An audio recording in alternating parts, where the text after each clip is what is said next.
will play action. They got him, and it's Ben Sims right there, and he's into the end zone. Touchdown, Baylor. Welcome to Sikkim 365 Radio. 3rd and 16 for Martinez.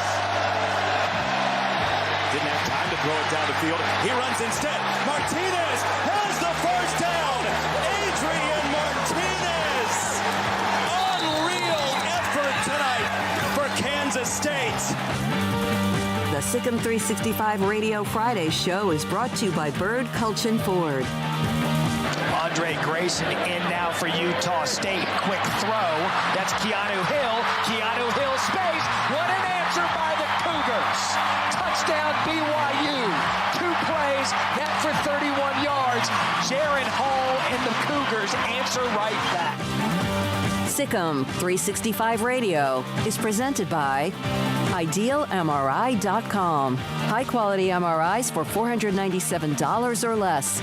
IdealMRI.com. Your health is important, so is your budget. And off right side.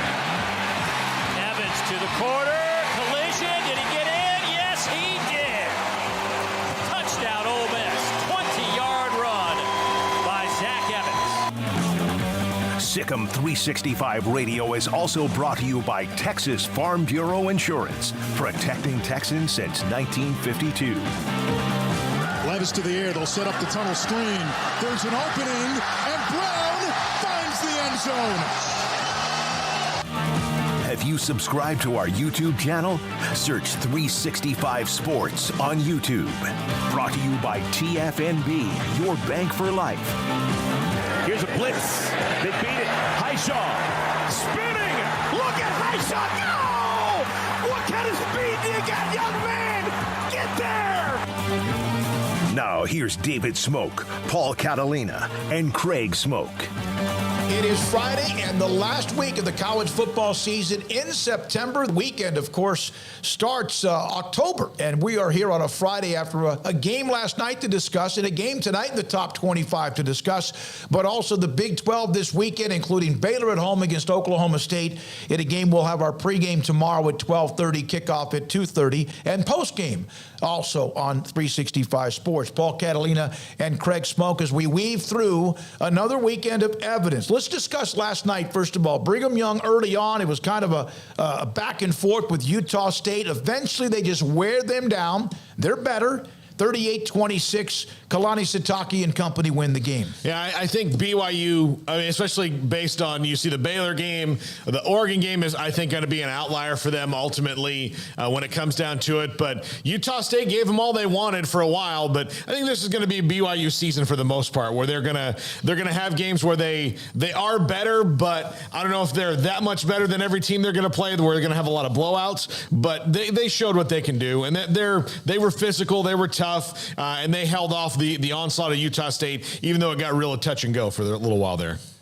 Yeah, it wasn't a great start for BYU, a bit of a slow start, just a tough start. And, you wondered if, all this was going to come falling down pretty quickly after the close game with Baylor, the big win in Provo, and then to turn around and get beat by Oregon, and then turn around and then you kind of have to fight with Utah State. I mean, that's just part of the deal. But, fortunately they were able to get out of it alive. And, I still think that there's high hopes for this team. But, yeah, that was a bit more of a struggle than I expected it to be. Jaron Hall last night was 17 of 27, 274, 3 touchdowns. Brooks, the running back, 11 carries, 90 yards and a score. Epps had 5 catches, 86 yards and a touchdown.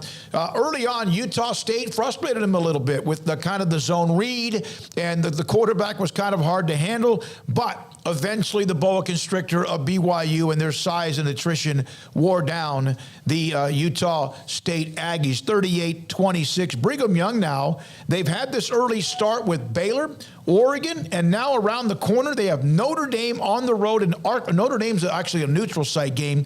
And then Arkansas visits Provo. So they'll set themselves up with what happens over the next 2 weeks after what they did as well with Baylor and Oregon. That's pretty darn good. Yeah. That's probably as good an early start of a schedule as anyone. Baylor, Oregon, Arkansas and Notre Dame, of course, Notre Dame is coming up next week. You know, with BYU being an independent and all, part of the reason you maybe want to get in a conference is that so, you might have a down year from some teams and you get a break. Mm-hmm. The last couple years, and I think this what's been really impressive about them, and, of all the teams that are coming into the Big 12, I think they and Cincinnati are the most ready to kind of come in and not miss a beat because they've been playing, like Cincinnati's been playing at a high level and has beaten some teams, but nobody's played a schedule like BYU the last few years to come in and really, depending on the year and the strength of the conference, it might be a dip for them for the last couple of years. Yeah, that is the case. Like, for example, Arkansas appears to be on their way up. You could have played them 5 or 6 years ago. It might not have been the case, and that's the part of an independent schedule, as you mentioned. It's like Notre Dame. Some of the teams they play all the time, there's a stretch there when Navy would give them hell. And then on top of that, they would play Stanford. And Stanford right now is but there were times when Stanford was very, very a tough out under David Shaw. Tonight, Washington, UCLA, we'll get to that one in the next segment or a segment or two. Grayson Grundhafer is a part of the show today here on 365 Sports. So, Big 12, let's go game by game, discuss it, chew it up, digest it, and then, again, come up with what we think might happen. We start with Baylor and Oklahoma State here in Waco, McLean Stadium. Not sure if it'll be a packed house or not. Electric crowd, I would think so. Third game, as Craig mentioned earlier this week, in exactly 365 days. There is a thought here when we look at this game, whether it's been from analysts who covered Baylor or even Oklahoma State with Robert Allen, is Oklahoma State seems to be pretty good, but we really don't know, and they will find out this week against Baylor, like Baylor found out against Brigham Young and Iowa State. Yeah, I agree with that. I'm starting to, I read, I don't know if it's probably not on the website yet, or if it is, I read Craig's preview that he sent in the group email chain we have, and I'm starting more, like when I hear Craig say it, that I'm leaning away from this being like the two games we saw last, season in the Big 12 championship and the one in Stillwater. I think this one might wind up being a little bit more wide open just based on what Oklahoma State is and not that Baylor's defense can't kind of button down on them. I just think it's going to be a little more wide open based on, the attrition from each defense. It's going to be interesting. I can't quite put my finger on how it's going to go, but I'm starting to lean more towards more points than we might have expected if we just based this game on last year. Craig, if Spencer Sanders doesn't take care of the football and he gives it up a couple of times or more, then yeah, it's going to be, I think, this year different, kind of like what we saw in the first half against Oklahoma State in the Big 12 championship game. If he's doing that, how's that different from what we saw? No, that's what I'm saying, though. But in the Big 12 championship game, Baylor opened it up, and then they had to go conservative because of shape and shoulder. Otherwise, that might have been a 2 or 3 touchdown game. Yeah, there's a lot of talking points about Spencer Sanders and him turning the ball over. I mean, yeah, it's a good possibility. He does that a lot, especially against Baylor, but I'm not banking on that. I just think Baylor's defense is good regardless, but I know that Oklahoma State's probably going to want to toss it around 50 times. If you look at the first 2 games of the year, he had, close to 50 or if not more than 50 attempts. So then last week, I think it was down quite a bit because they played Arkansas Pine Bluff, or no, I guess that was 2 weeks ago, and didn't need him to have, 50 attempts to try and win that game. I think he only played a little over the first quarter, so he's going to play the full 4 this time. I'd expect they're probably going to toss it around. I mean, if you look at Baylor, what is their weakness in theory? It's the passing game defensively. So if you got a bunch of receivers and you got Spencer Sanders, I think you're probably going to try to chuck it, all around the field and try to hit that soft spot in the Baylor defense, so to speak. So I think that secondary better be ready. That back 7 as a whole better be ready. And I think you just assume that their D-line is going to control the game and control the run game of Oklahoma State. So unless they're trying to pull a little whoop-de-doo, like we're going to hit you with what you're least expecting because it's your strength, and they're going to miraculously run for like 300 yards because of Spencer Sanders or Dominic Richardson or something, then okay, but I'm not expecting that. So how else are they going to do what they want to do? It's to do what they've been doing, which is throw the ball around a bunch. So that's what I'm expecting them to do. It just makes sense. I'm sure Baylor will be ready for it, but to what extent they can stop it, I don't know. And then on the other side, yeah, I think Baylor hit a nice groove offensively last week, and this isn't the Oklahoma State defense from last year where you're just like, oh man, how are you going to hit them? I think, they found the nice groove. improve. I think you're going to see a good mix of shaping, zipping it around like he's done against Oklahoma State before, like he did last week. And you're going to see more of that run game with Reese and Squirrel. So I'm expecting some points in this game, not the 21-14 type games we got the last couple times. Braden Johnson is a problem, a wide receiver with 14 catches, averaged 21-plus yards per catch, 3 touchdowns, 300 yards receiving in their games. Again, have they been tested? They would admit that as well, and they know, but he is a problem. And Spencer Sanders, of course, sometimes if he gets loose, and he can hurt you with the legs, and he could also hurt you as well himself. And that's going to be interesting to see if something happens early on, and that turns out to be, oh, my God, here we go again if you're Oklahoma State. If you're out looking for a great selection of new cars and trucks, then shop Allen Samuels in Waco. Because we have some of the best deals in Central Texas that will put you in a new vehicle and driving away with confidence. Save big this month on a new 2022 Dodge Charger GT and get $500 bonus cash with 2.9% for 72 months. Plus, first responders get an extra $500 off your purchase. Stop by today or browse online at allensamuelsdcj.com. Come by. Let's be friends. Boots add protection. Good boots help you climb better and move forward faster. And when your son or daughter steps into the boots of a U.S. Army officer, they also learn how to lead. In these boots, they'll gain more confidence with expert training in one of more than 150 occupational specialties. In these boots, they'll stand a little taller and lead a team with diverse backgrounds and areas of expertise to successfully accomplish whatever challenge comes next. In these boots, they'll earn respect with valuable experience from day one that will give them solid footing for success into the future. Highly qualified candidates who earn a spot on our team can receive comprehensive health care coverage, college tuition assistance, and a bonus of up to $40,000. See all the things your son or daughter can achieve in our boots at GoArmy.com. U.S. Army Waco Recruiting Company, 254-598-8131 or 254-776-1543.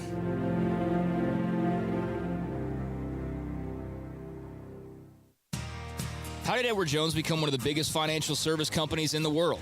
By not acting that way. Financial strategies, one-on-one advice, it's a big difference. And that's why Brad Wilson, your Edward Jones financial advisor, makes sense of investing. Experience the difference for yourself. Brad Wilson, 250 Sharon Drive in Woodway, 254-776-4337. Edward Jones, member SIPC. Baylor Scott & White, Southwest Sports Medicine and Orthopedics, the team physicians for Baylor Athletics, diagnosing and treating all sports-related injuries, including concussions. These specialists also provide orthopedic services for athletes and non-athletes alike, whether it's knee or shoulder pain, hand or wrist injuries, orthopedic spine care, and even an arthritis and total joint clinic. Trust the doctors Baylor Athletics trusts. Baylor Scott & White, Southwest Sports Medicine and Orthopedics wants to get you back in the game.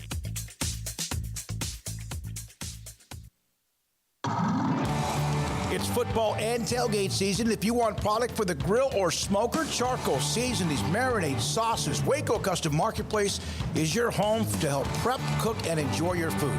Tailgate must like brisket, tri-tip, fresh-made burgers, sausage, chicken wings, and if you want steaks, call in your order and pick them up. Bacon wrap fillets or any kind of ribeyes. USDA Select, Choice, and Prime that melt in your mouth. House-made sausage and jerky. Also, Waco Custom Marketplace, a one-stop shop for tailgating, barbecue cook-offs, and family get-togethers, fundraisers with fair prices to you, the customer. A bakery with fresh baked bread and kolaches. There's cold beer, wine, and soft drinks. Serving Waco restaurants and families since 1940. A cut above the rest. Waco Custom Marketplace, open Monday through Saturday at 425 Lake Air Drive in Waco.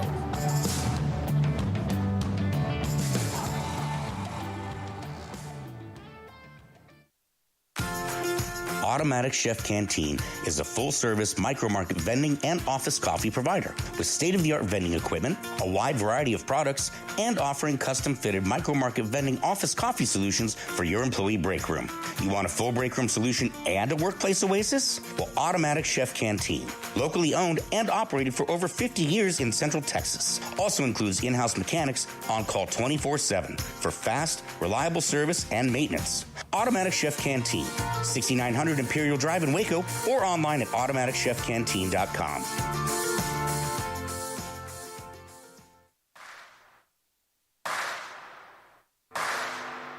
Welcome back to Sikkim 365 Radio. The 3 o'clock hour is sponsored by Waco Custom Marketplace. Meats, sweets, Texas treats, and a cut above the rest. 425 Lake Air Drive, Waco.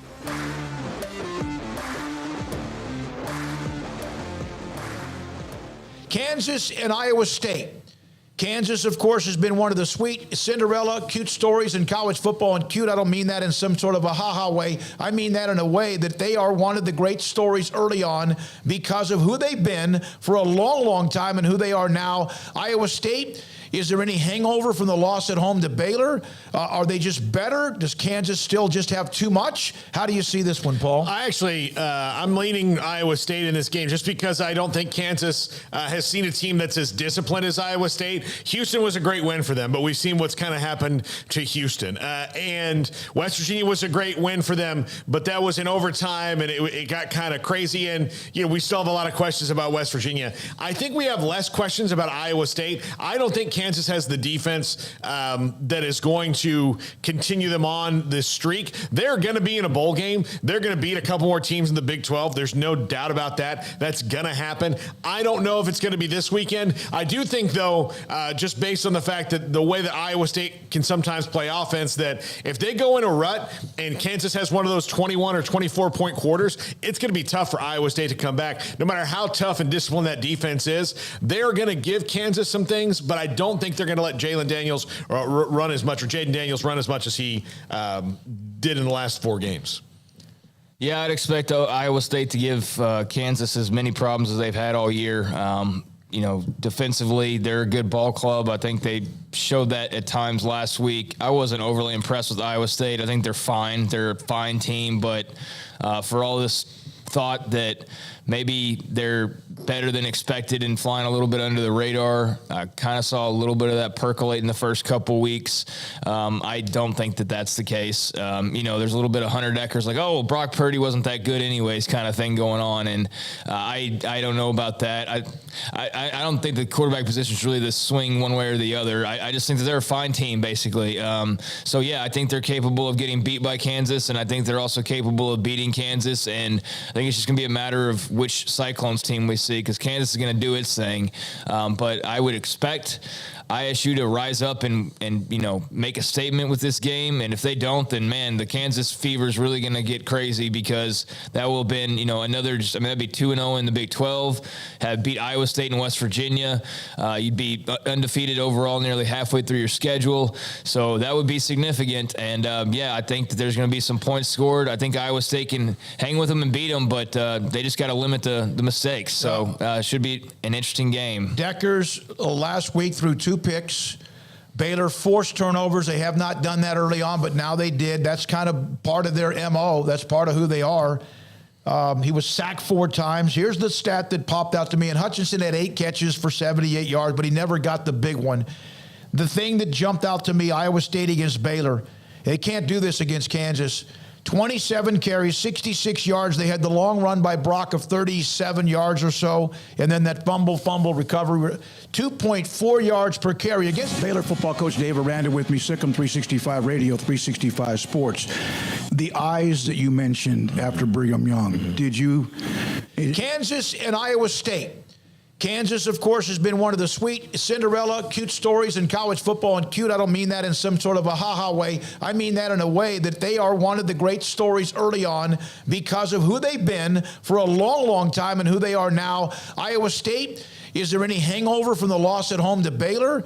Are they just better? Does Kansas still just have too much? How do you see this one, Paul? About that's going to happen. I don't know if it's going to be this weekend. I do think, though, just based on the fact that the way that Iowa State can sometimes play offense, that if they go in a rut and Kansas has one of those 21 or 24-point quarters, it's going to be tough for Iowa State to come back. No matter how tough and disciplined that defense is, they're going to give Kansas some things, but I don't think they're going to let Jaden Daniels run as much as he did in the last 4 games. Yeah, I'd expect Iowa State to give Kansas as many problems as they've had all year.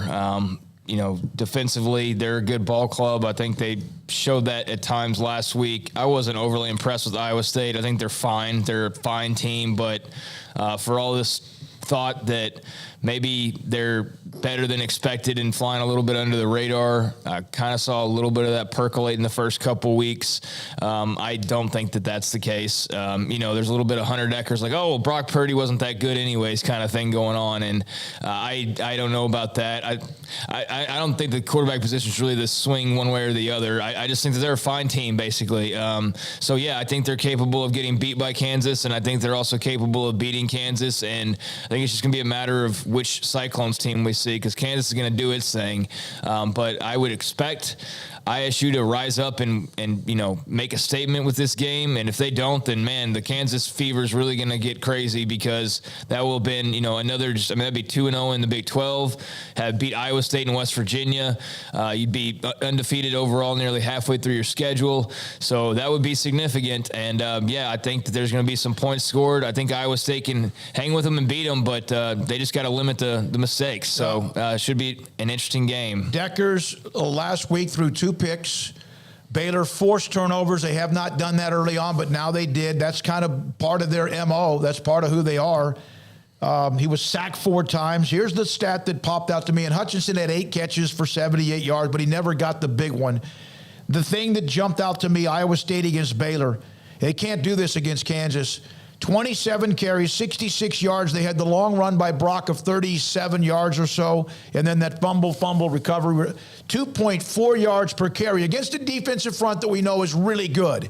They must figure out a way to get Brock going and the running game at Iowa State. Yeah, I think they slow down the game, maybe stretch the game as far as the time of possession. Not that they can't score, but I think that's a big deal. I agree with you, Smoak. I think that, and I think they'll be able to run it a lot better on Kansas than they were against Baylor. That's Kansas's weakness hasn't been completely exploited yet, but teams have scored on them. They've just scored more every week, and they can just get in those flurries. So that's what Iowa State has to prevent on defense. And maybe you can prevent it on offense a little bit by taking away a couple of those, what will be, probably quick possessions for Kansas, where they have big plays and scores later on in the game. All right. The game in Austin, Texas, coming off that overtime loss in Lubbock that was dramatic.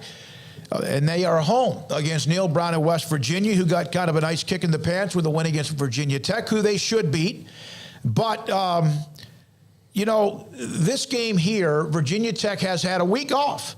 They get the win. Was it a Thursday night game? Well, they played a Thursday night. That's right. They have a couple of extra days off.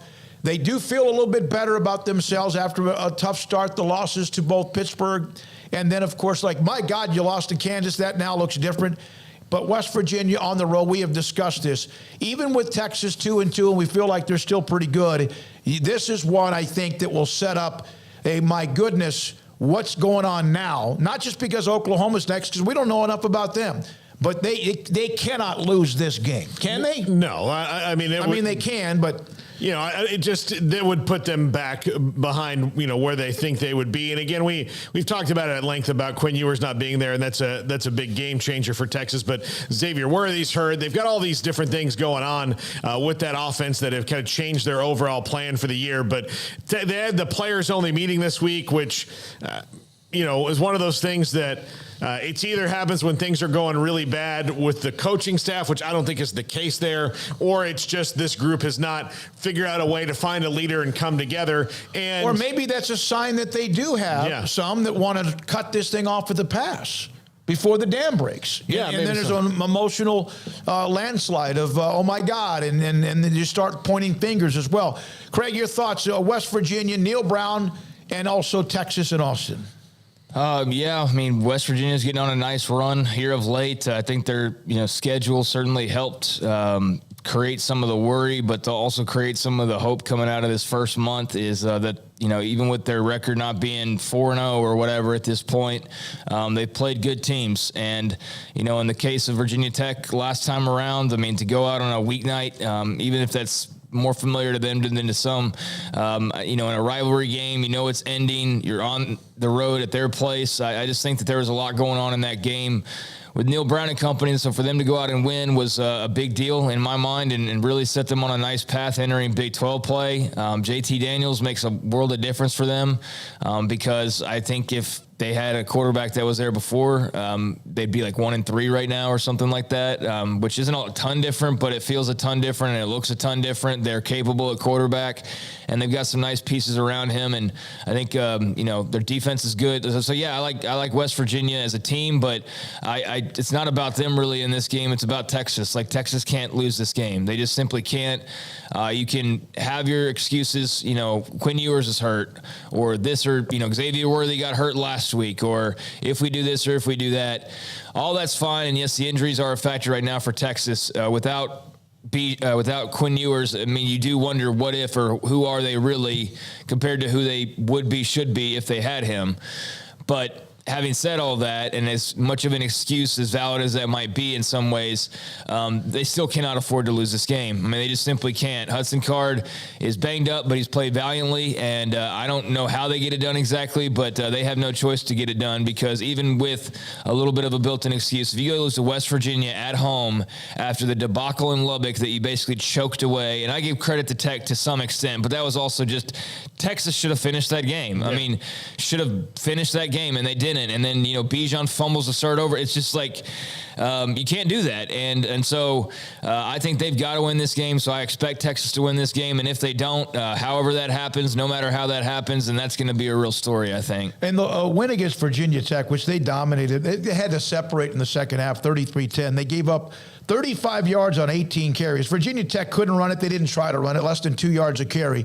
If I'm Texas, and I know they can throw it around with what they have, and we don't know about Xavier Worthy and all that, hand the damn ball to Bijan Robinson or Roschon Johnson and just let them wear somebody down. Now, West Virginia is pretty good up front. But it is interesting. There's a couple of guys from West Virginia here about J.T. Daniels. And C.J. Donaldson's a good player. Running back, big kid, 100 yards a game or close to it, just less than that, but 7.3 yards a carry, 6 touchdowns on the ground.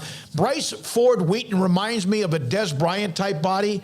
Big body, 6'3", 224. Didn't do much against Virginia Tech, but he does have 4 touchdown catches. We'll see what happens with him, especially around in the red zone. So that's that game. Also, Texas Tech and K-State both. Big stories last week. Texas Tech with the win against Texas at home, and then Kansas State on the road against against Oklahoma in Norman, which for them is almost like a home game. Something has to give in this game. Something has to give. Can Donovan Smith continue to protect the football like he did against Texas? Can Kansas State with Deuce Vaughn, Adrian Martinez just kill the clock? Are they going to let Adrian Martinez throw it a little bit? What do you think? I think one of the other big keys that you have to think about this game is both these teams are coming off very emotional upsets. And do they carry that in, or does this wind up being a trap game for one or the other because they can't carry it from Norman or, from, of course, back home at Lubbock? But can Kansas State carry in that emotion that Adrian Martinez brought? Can Texas Tech, get over, and move on to the next everything runs through Lubbock game. Yeah, can they do that? Now, look, both these coaches are really good at galvanizing their team into emotion. I would think that's probably Joey Maguire's strongest suit. And so if they can keep that feeling going, both of them, this is going to be a classic game. I just wonder if, it's tough to get up every single week, and then you have to turn around and, you can't really celebrate those wins because you've got to turn around and play each other the very next week. So 2 teams in similar situations here that have had, big wins and also some disappointments early in the year, needing a big win to continue in the conference race. Yeah, I like K-State at home here. I know that they had the big emotional win last week, but so did Tech. So I don't think you're really – I think it's just basically splitting hairs here. I mean, they're basically coming off the same thing. So I don't know why one would be emotionally, fragile and the other wouldn't be, or, I just think it's going to be all even in the end. So give me the home team. I'm very curious, however, how, Kansas State plans on scoring, because I don't think Texas is going to let them run the football.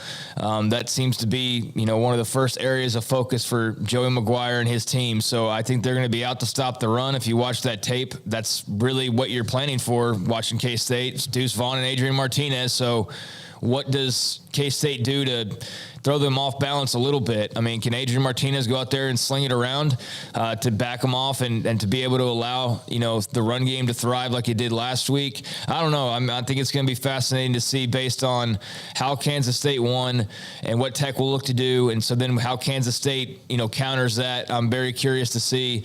And then for Texas Tech, if Donovan Smith protects the football, then they'll have a good chance to win. If he doesn't, he throws some dumb interceptions. They might still have a chance to win, but it'll be a lot less than it would be otherwise. So, when he plays well, they're pretty good, although they still have some flaws. But when he turns it over like anybody else and any other team in America, they're gonna probably struggle. So they're 0-1 on the road. Their only road game. Give me Kansas State at home. All right, the Big 12 this year is 3-5 against top 25 teams. Now you've had them play each other too. Some of that's happened, but Oklahoma, Texas 0-1, they lost to Bama. Kansas State's 1-0, they won at Oklahoma. Iowa State's 0-1, lost to Baylor. West Virginia 0-1, they lost to top 25 Pittsburgh. Baylor 0-1, they lost to Brigham Young, and so they have not beaten a top 25 team. That can change if they beat Oklahoma State. Texas Tech has already played 3 teams in the top 25, now 4 with Kansas State. And then it's Tech, and then I forgot who it is after that. So they have been a part of some games like this. So this is not new to them, coming off the emotional win in Lubbock against Texas. And the one they lost to is still in the top 25. Are the others? NC State, Houston's not. Houston and Texas are out. Yep. Yeah. And they were fringe. They were like 24, 23. That doesn't take away from what you're saying. But when you say 3 top 25 wins, it's like, yes, but 3 top 25 opponents. But yes, but one of those is still in there 2 weeks later, and the other 2 were kind of fringy early in the season. So they count for what they are. It was just to let you know they've played 3 top 25 games, but you're right. 2 of those teams are no longer ranked in the top 25. Which is what I was trying to explain. Yeah. So that sounds good, but my point was, but you can kind of see that and go, okay, well, there's a reason to believe that that's not the end-all, be-all. If they win at Kansas State, they're 25th. They won't be ranked. Yeah. So, it's kind of like up and down, but that's where they are. Oklahoma emotionally got rocked at home by Kansas State in a game in which they gave up 14 points early, and K-State really dictated that game almost from start to finish. Had a couple of chances, but they just couldn't take control of the game. Dylan Gabriel, at times, I thought he missed a lot of throws. You don't see an Oklahoma quarterback do that very often. Maybe he bounces back. And we don't really know much about TCU with Sonny Dykes. They had the nice emotional win against SMU. Oklahoma's still favored, still ranked in the top 20, and they play in Fort Worth. I just don't. I still feel like I don't know a whole lot about TCU. Although that was very telling last week that they, gripped it and ripped it on offense a little bit, jumped out to a big lead on SMU and held them off. In what has been a tougher game for them over the last couple of seasons. I think that a lot of that had to do with Sonny Dykes just knows the entire DNA of the team he was playing because he built it. So, we'll see against Oklahoma. I don't know if this Oklahoma team is one I'd want to play right after an emotional home loss. I think that might not be a good thing for TCU. I don't know if they have the dogs to run with them, but if maybe Oklahoma got exposed last week, then maybe we might see some things. I just don't think it's going to be like that week to week for them. I think that Kansas State has been their, Achilles heel the last, forever, it feels like now, and that this week they can kind of maybe roll. Mordecai threw for 372 yards, but he did throw 2 picks in that loss to TCU, so they have given up some yards passing in the win against SMU. We'll see what Oklahoma can do, but OU's got to get back to basics, Craig. To me, they have to run the ball better, and they hear about Venables. He's a defensive guy, just like last year with Alex Grinch, whatever. I still look at them defensively, and I'm not impressed about them finishing and cleaning up tackles. And that seemed to be a problem again last week. And, of course, Deuce Vaughn will make you do that, and maybe an Adrian Martinez as well. They very well could. That's kind of what we were saying a few minutes ago, that's basically what Kansas State's done so far. So how are they going to, attack and be able to, hit Tech in a different way? So, that was pretty one-dimensional, and yet Oklahoma had no answer for it. I don't understand how you go, okay, Kansas State's coming in. How could Kansas State possibly beat you? Well, they could run Adrian Martinez a bunch and Deuce Vaughn. Okay, we should probably stop that. Yeah, that'd be a good idea. What do you fear outside of that? Well, absolutely nothing about that offense do I fear outside of that. Cool, if we shut that down, that should probably be good. They didn't shut it down. They didn't force Adrian Martinez to throw the football. They didn't keep the ball out of his hands or out of Deuce Vaughn's hands or shut Deuce, basically K-State did the one thing that they are particularly potentially lethal at, and Oklahoma had no way to stop it whatsoever. So that's a little bit concerning when you're a defensive-led team that they just did the most obvious thing to you, and you could not stop it to save your life. They shot themselves in the foot a lot, whether it's not finishing drives with penalties, and missing on some throws, like you said with Gabriel. He still had a huge game, but he did miss on some key moments with some throws. So, I would expect Oklahoma to bounce back, but I just, it's in Fort Worth. I don't think that's that big of a deal, but I don't know how good TCU is. I really don't know how good they are. I know that I can name as many threats on their team as I can on Oklahoma's, which you talk about Oklahoma, like who are their stars? Who are their stars? Eric Gray, is he a star? I don't think so. Major's the running back? No. No. Mims, the wide receiver. Mims is a star. Yeah. Potentially Dylan Gabriel, you could put him in that category, but they're not like just loaded for bear like they were with the Lincoln Riley, teams where you're like, the star receiver, star back. So it's a Friday. It's the last week I mentioned of September in college football. October starts, and it's amazing. Looking for a great job with great pay and awesome benefits? Genco FCU is hiring. As a longtime Waco employer, Genco focuses on what matters most in our employees' lives, like pay incentives, bonuses, benefits, 401k plans, paid time off, advancement opportunities, medical, prescription, dental, and vision insurance, as well as short and long-term disability. Come join our incredible team today and make Genco your career that will work for you. Apply at gencofcu.org or at any branch location. Three Nations Brewing Company has 16 different beers on draft with a new beer every Friday. It also offers 2 air-conditioned tap rooms, a large indoor beer hall, a second-floor mezzanine offering a great overview of the brewing company and equipment and patio where you can relax under the shade. Plus, you can now experience the new Three Nations Beer Garden Grill on our shaded patio. Grab a cold beer and enjoy a bite from our freshly prepared and delicious menu. Street tacos, quesadillas, freshly cooked burgers and dogs, and veggie burgers too. Nachos and so much more, all prepared and cooked on site. So come visit the award-winning Three Nations Brewing Company on East Vandergrift off I-35 in Carrollton.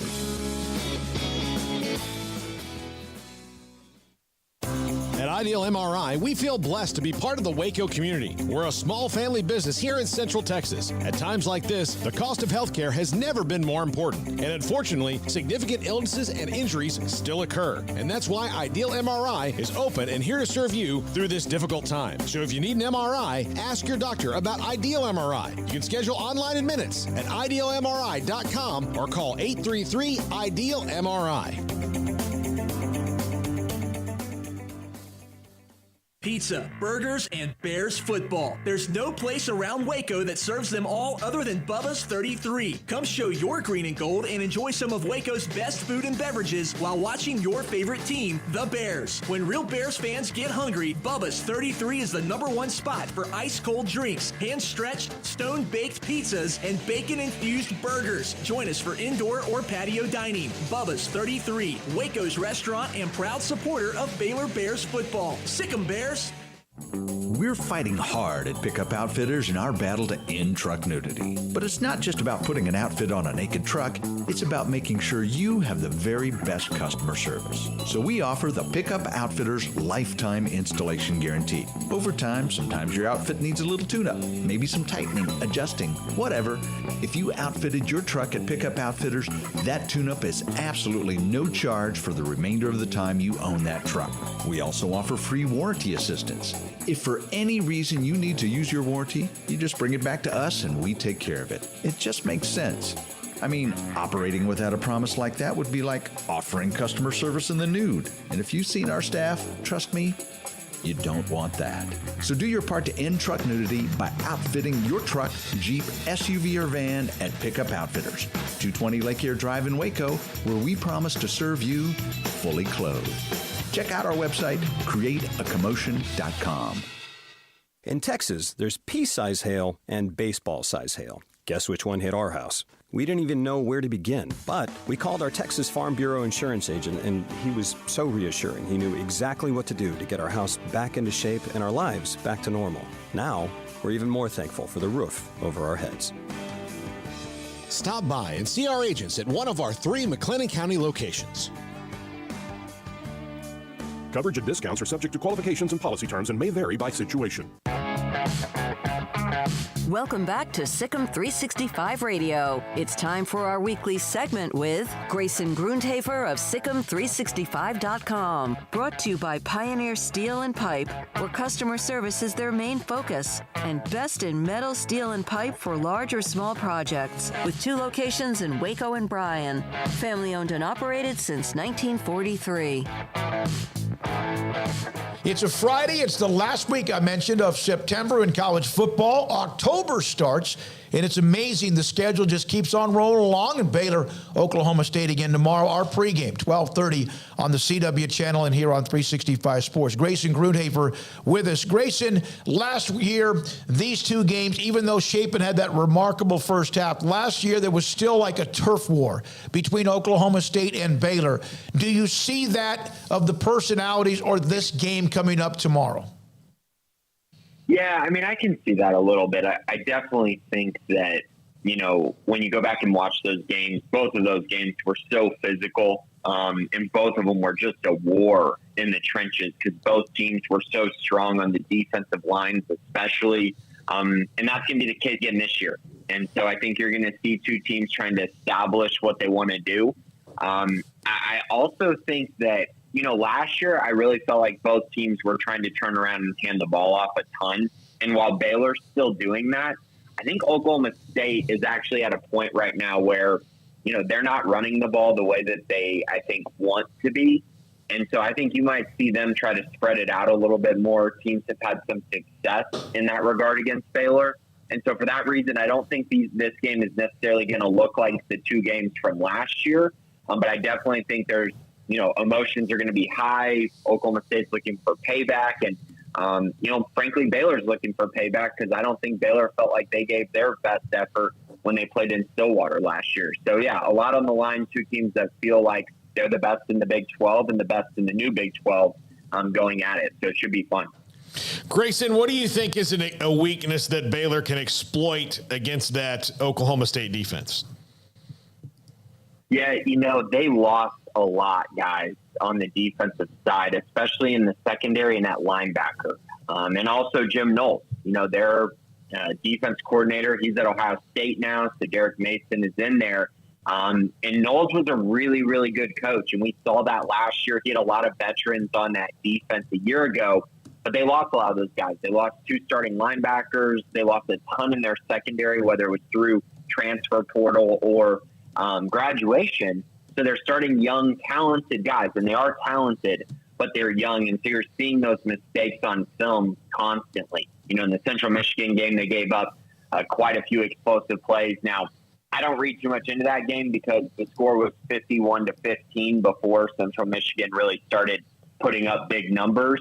But if you look a little bit, you know, further down their schedule, when they played Arizona State, they were giving up some of those explosive plays again to a team that is frankly not very good. So OSU had a lot to work on. Good news for them. They had the bye week. So I expect their defense to look a lot better than it has in previous weeks. But ultimately, you know, as far as one area, I do think it's the secondary. I think Blake Chapin's going to have a lot of opportunities to take shots downfield. I think there's going to be a lot of receivers who are going to be running open. So it's going to be up to Chapin to just continue to move the chains. And then when he gets opportunities to, you know, take advantage in one-on-one, he needs to be able to hit on those. Grayson, what's maybe something that we haven't seen or something that you had confirmed last week in that win? Yeah, you know, I think that when you look at kind of last week's game and you kind of take a step back, and I think everyone kind of walked into that game thinking, okay, you know, is Baylor just literally only going to be able to turn around and hand the ball off all year? Like, are they going to be able to create explosive plays in the passing game, which is what we thought was going to happen with Blake Chapin? But, you know, for obvious reasons, there were question marks about it, especially after the BYU game, a game that, you know, I've talked about a few times that they would regret. And it's clear that, you know, they should regret it because BYU's not as good as I think we thought they were at the beginning of the year. But Baylor couldn't throw the ball against BYU, not effectively enough.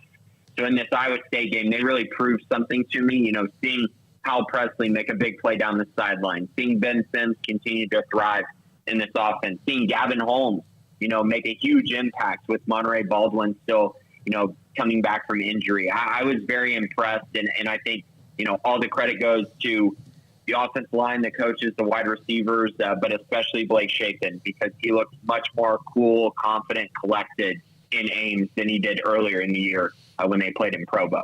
You know, it is interesting, and they have had Spencer Sanders' number. You can't rely on turnovers, but do you still think they'll probably get a couple from him?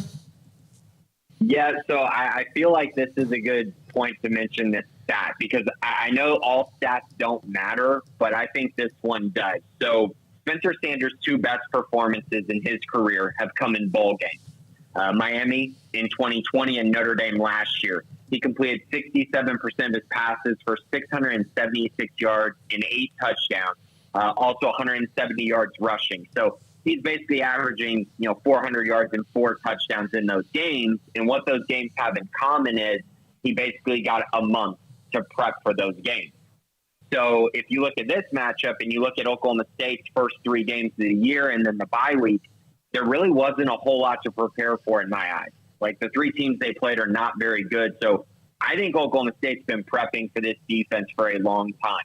And for that reason, I think Spencer Sanders is going to look far better than he has in these past couple of performances. I know he's got 10 interceptions in, games against Baylor dating back to, I believe it's 2019. So he's had problems against Baylor for a while. But I think you're going to see a much better version of Spencer Sanders in this game. Now, am I anticipating he's going to go for 400 yards and 4 touchdowns? No.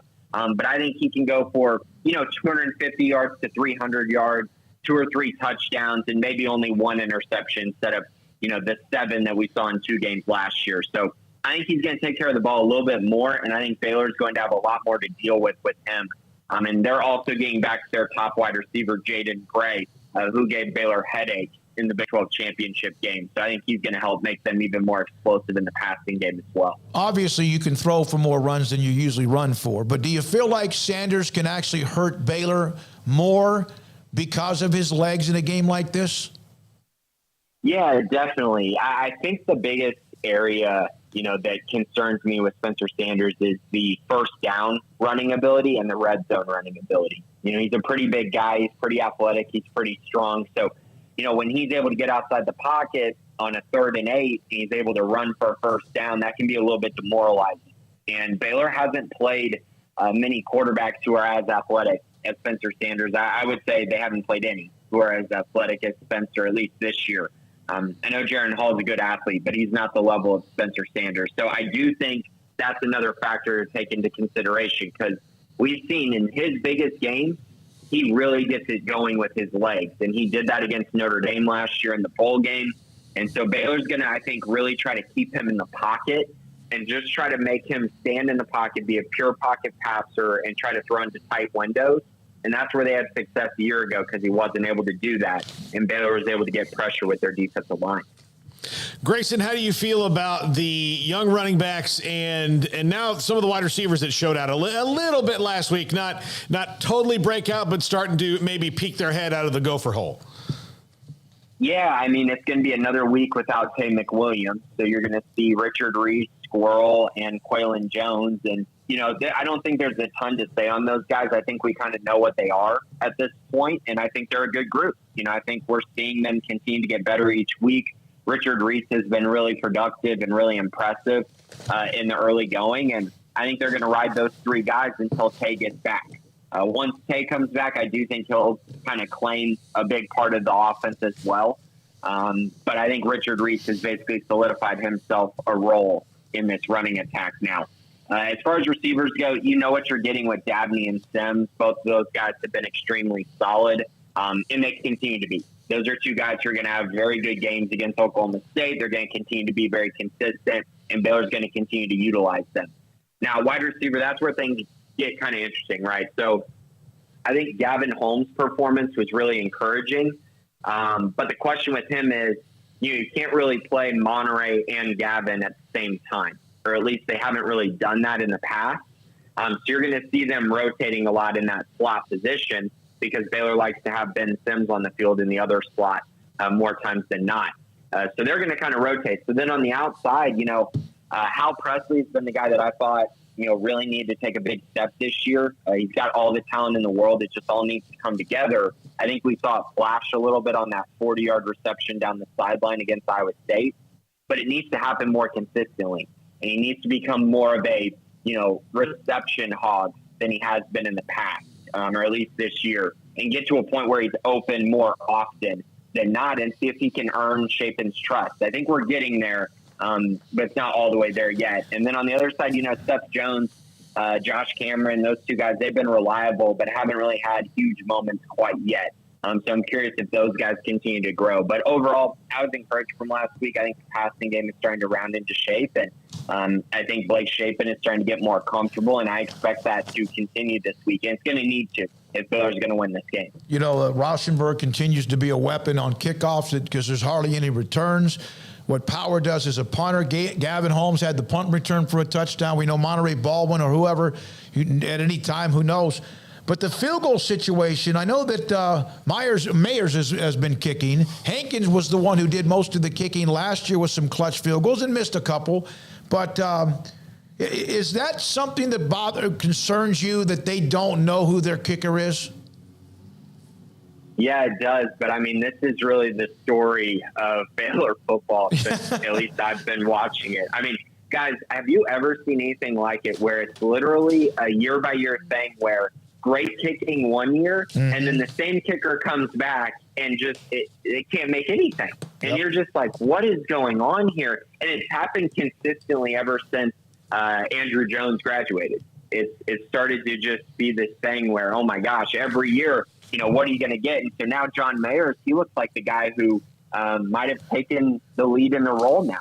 And that's a little surprising to me, but also it really shouldn't be because he had a great year at one time. So, it is concerning. I'm just hoping that one of them can turn into a reliable kicker. I don't think we clearly have an answer to that quite yet. I think we'll probably get more of an answer to that in the coming weeks when they're tasked with more high-pressure field goals. I think it's definitely something to keep an eye on for sure, and it's something that has driven me crazy with Baylor, football, because it's just the field goal kicking looks amazing one year, and then the same kicker comes back, and for some reason, something happens and it just doesn't work. It's really bizarre. Grayson, thank you. Go ahead. Yeah, Grayson, I just kind of echo what you said. It's not just for Baylor. To me, it's kind of across the board that it would be less shocking to me, and I don't know why it is, if there were only 5 bad kickers in the world, because it seems like everybody knows that you're going to kick in football, that there would be better coaching and better players and better long snappers and better this, but it's just not the case. Well, the guy from Oklahoma who broke all the records, he was basically 95% automatic.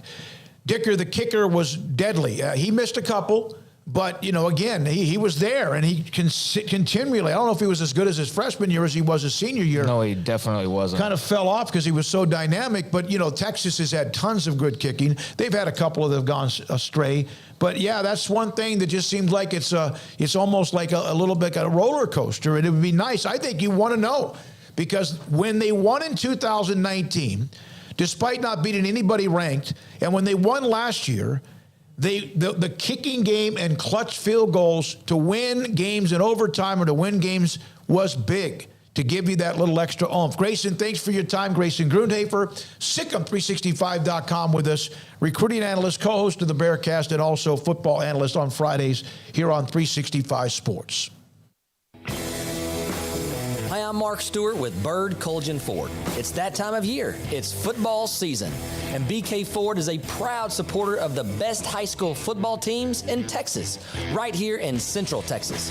BK Ford is proud to sell the #1 truck in Texas, the F-Series truck, led by our leading rusher, the F-150, 45 years in a row. Lock in your best price and rate today by custom ordering your new F-150 at BK Ford. Simple, easy, trusted. Experience better at Bird Culligan Ford.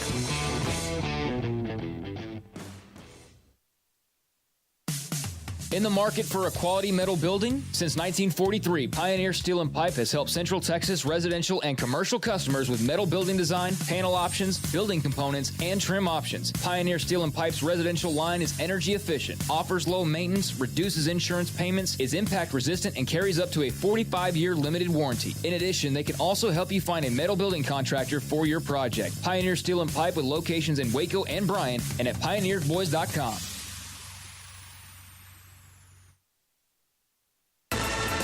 Did you know that Waco Regional Tennis and Fitness is a partner of the City of Waco? Did you know that we are open to the public?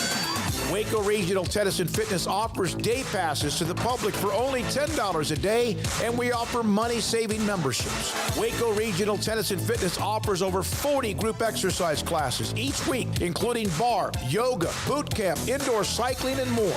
There are free weights, weight machines, TRX, rowing machines, stationary bikes, new treadmills, elliptical machines, and much more on the spacious weight room floor. Personal training available where you can be encouraged to grow. Sauna, whirlpool, tanning bed, and kids club. 17 tennis courts, 8 pickleball courts, youth and adult tennis and pickleball lessons. Waco's premier experience where you can help your mind, body, and soul. Visit our website at wacotennis.com. Call us at 254-753-7675 or visit us next to Hawaiian Falls on Lakeshore Drive in Waco.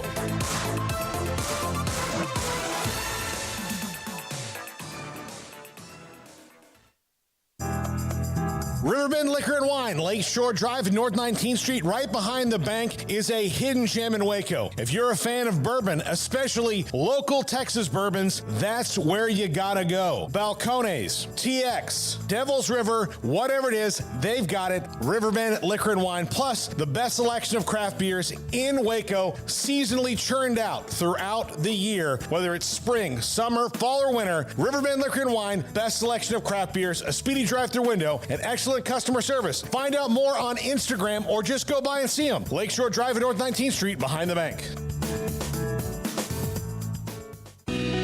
Let Camille Johnson Realtors guide you seamlessly through the process of buying your dream home or selling your current one. Commercial, farm and ranch, or residential, Camille Johnson Realtors can smoothly and successfully lead you through any transaction. With a team of 28 experienced agents who are excited about serving you, Camille Johnson Realtors services the entire greater Waco area. If you're in the market to buy or sell, contact Camille Johnson Realtors, 104 Midway Center in Woodway, or find them online at www.camillejohnson.com. Camille Johnson Realtors, elegant, charming, warm. Welcome home.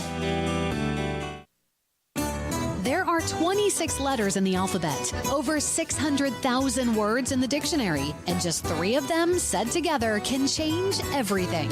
Let's order pizza. Those 3 words lead to dough made from scratch and 3 fresh signature cheeses that blanket golden crust in a heavenly melt on Marco's Pizza that'll blow your mind. So visit marcos.com to order and stop by Marco's Pizza in Belmead, China Spring, Woodway, and in Robinson. Marco's. Pizza lovers get it.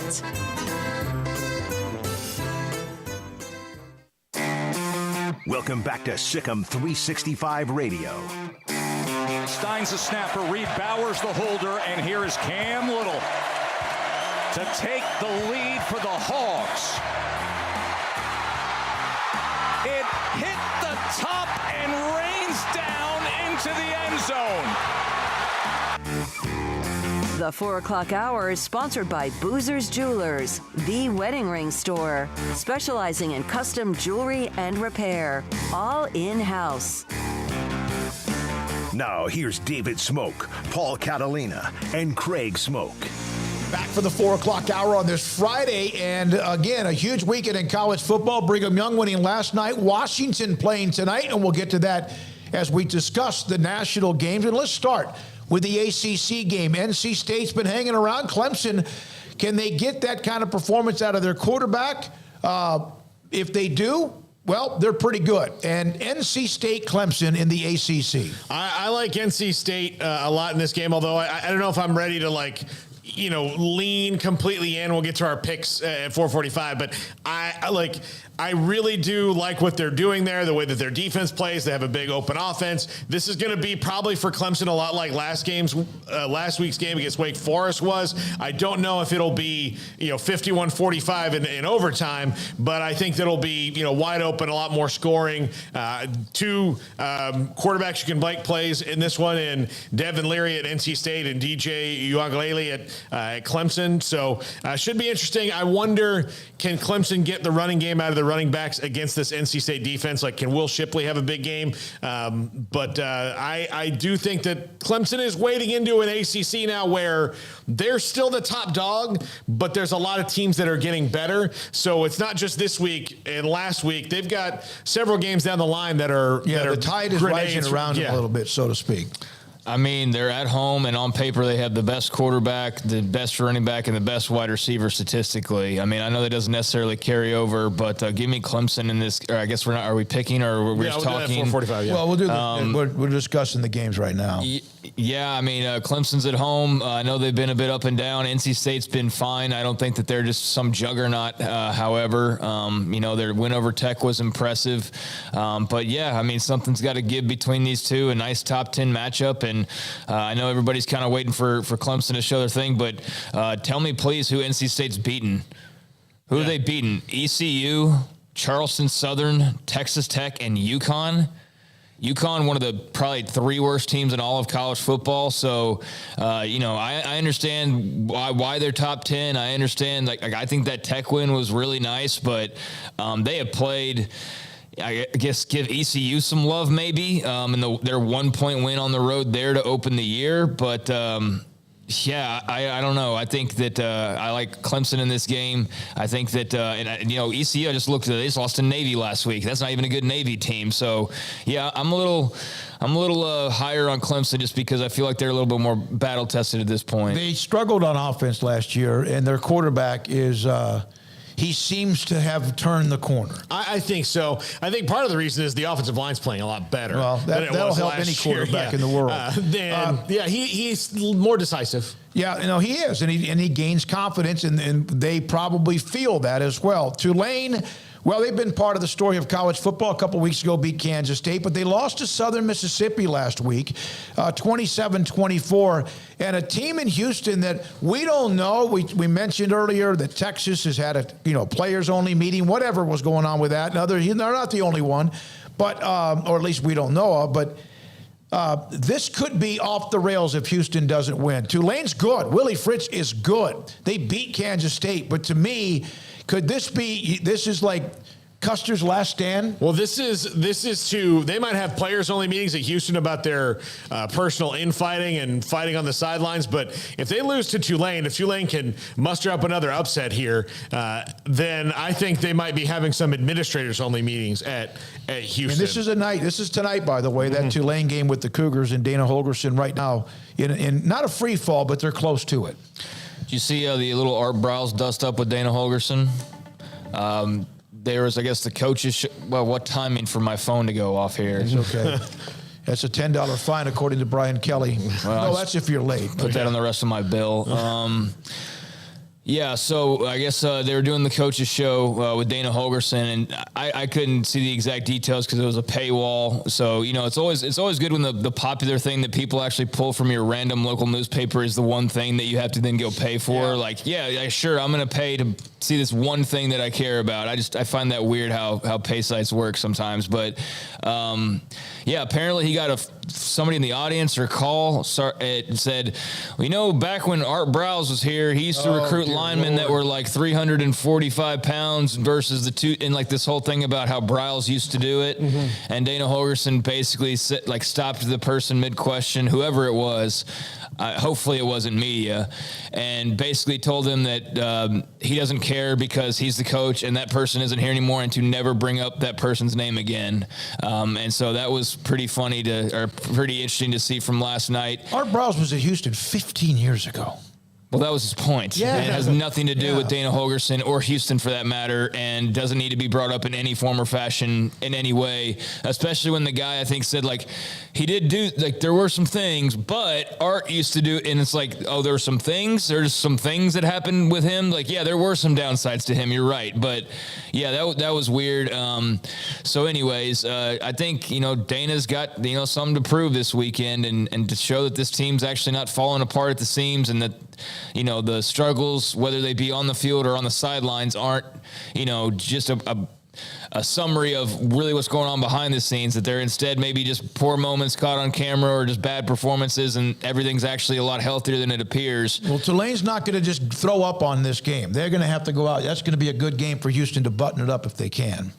Well, yeah. So I think that it ought to be a great matchup to see kind of where they are. And I'm not so worried about Tulane, quite frankly. I'm more worried about Houston. I understand your point. Tulane's fine for what they are, but Houston's got problems, potentially interior. Yeah. Has nothing to do with Tulane. So I'm curious to see from Houston tonight if there's more to those problems and their struggles than just what we've seen. And I think Tulane could show, can force some of that. But, if Houston goes out and plays well and plays sharp and there's no fighting, then I think that'd be a good sign. If they go out there and they struggle and they have some of the same issues they've been having, then that's going to worry me at this point, 5 weeks into the season, that something else is bubbling behind the scenes. That is a night game tonight. Again, Tulane and Houston. And then Washington, it has been one of the nice stories.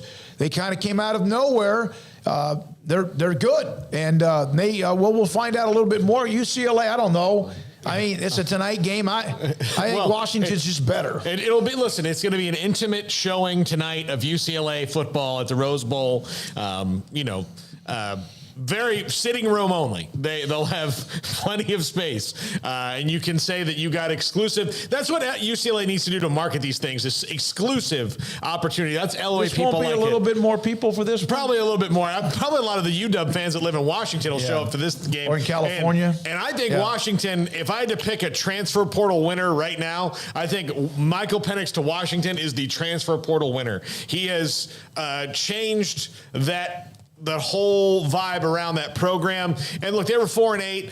Kalen DeBoer, I know he didn't feel like the talent on the roster was 4-8 because it wasn't just too long ago that they were, in the CFP at Washington. And all of a sudden be a 4-8 team after 2 years of Jimmy Lake is that's a lot of talent walking out the door, which can happen in the transfer portal. But it's not just Michael Penix; it's everybody else that's kind of risen up. Our guy Will Nixon from Midway High School, is part of that running back rotation that they have. They've got so many skill players that there's some guys that they like that they don't even get to see. He had a touchdown last week. Will Nixon did. Yeah.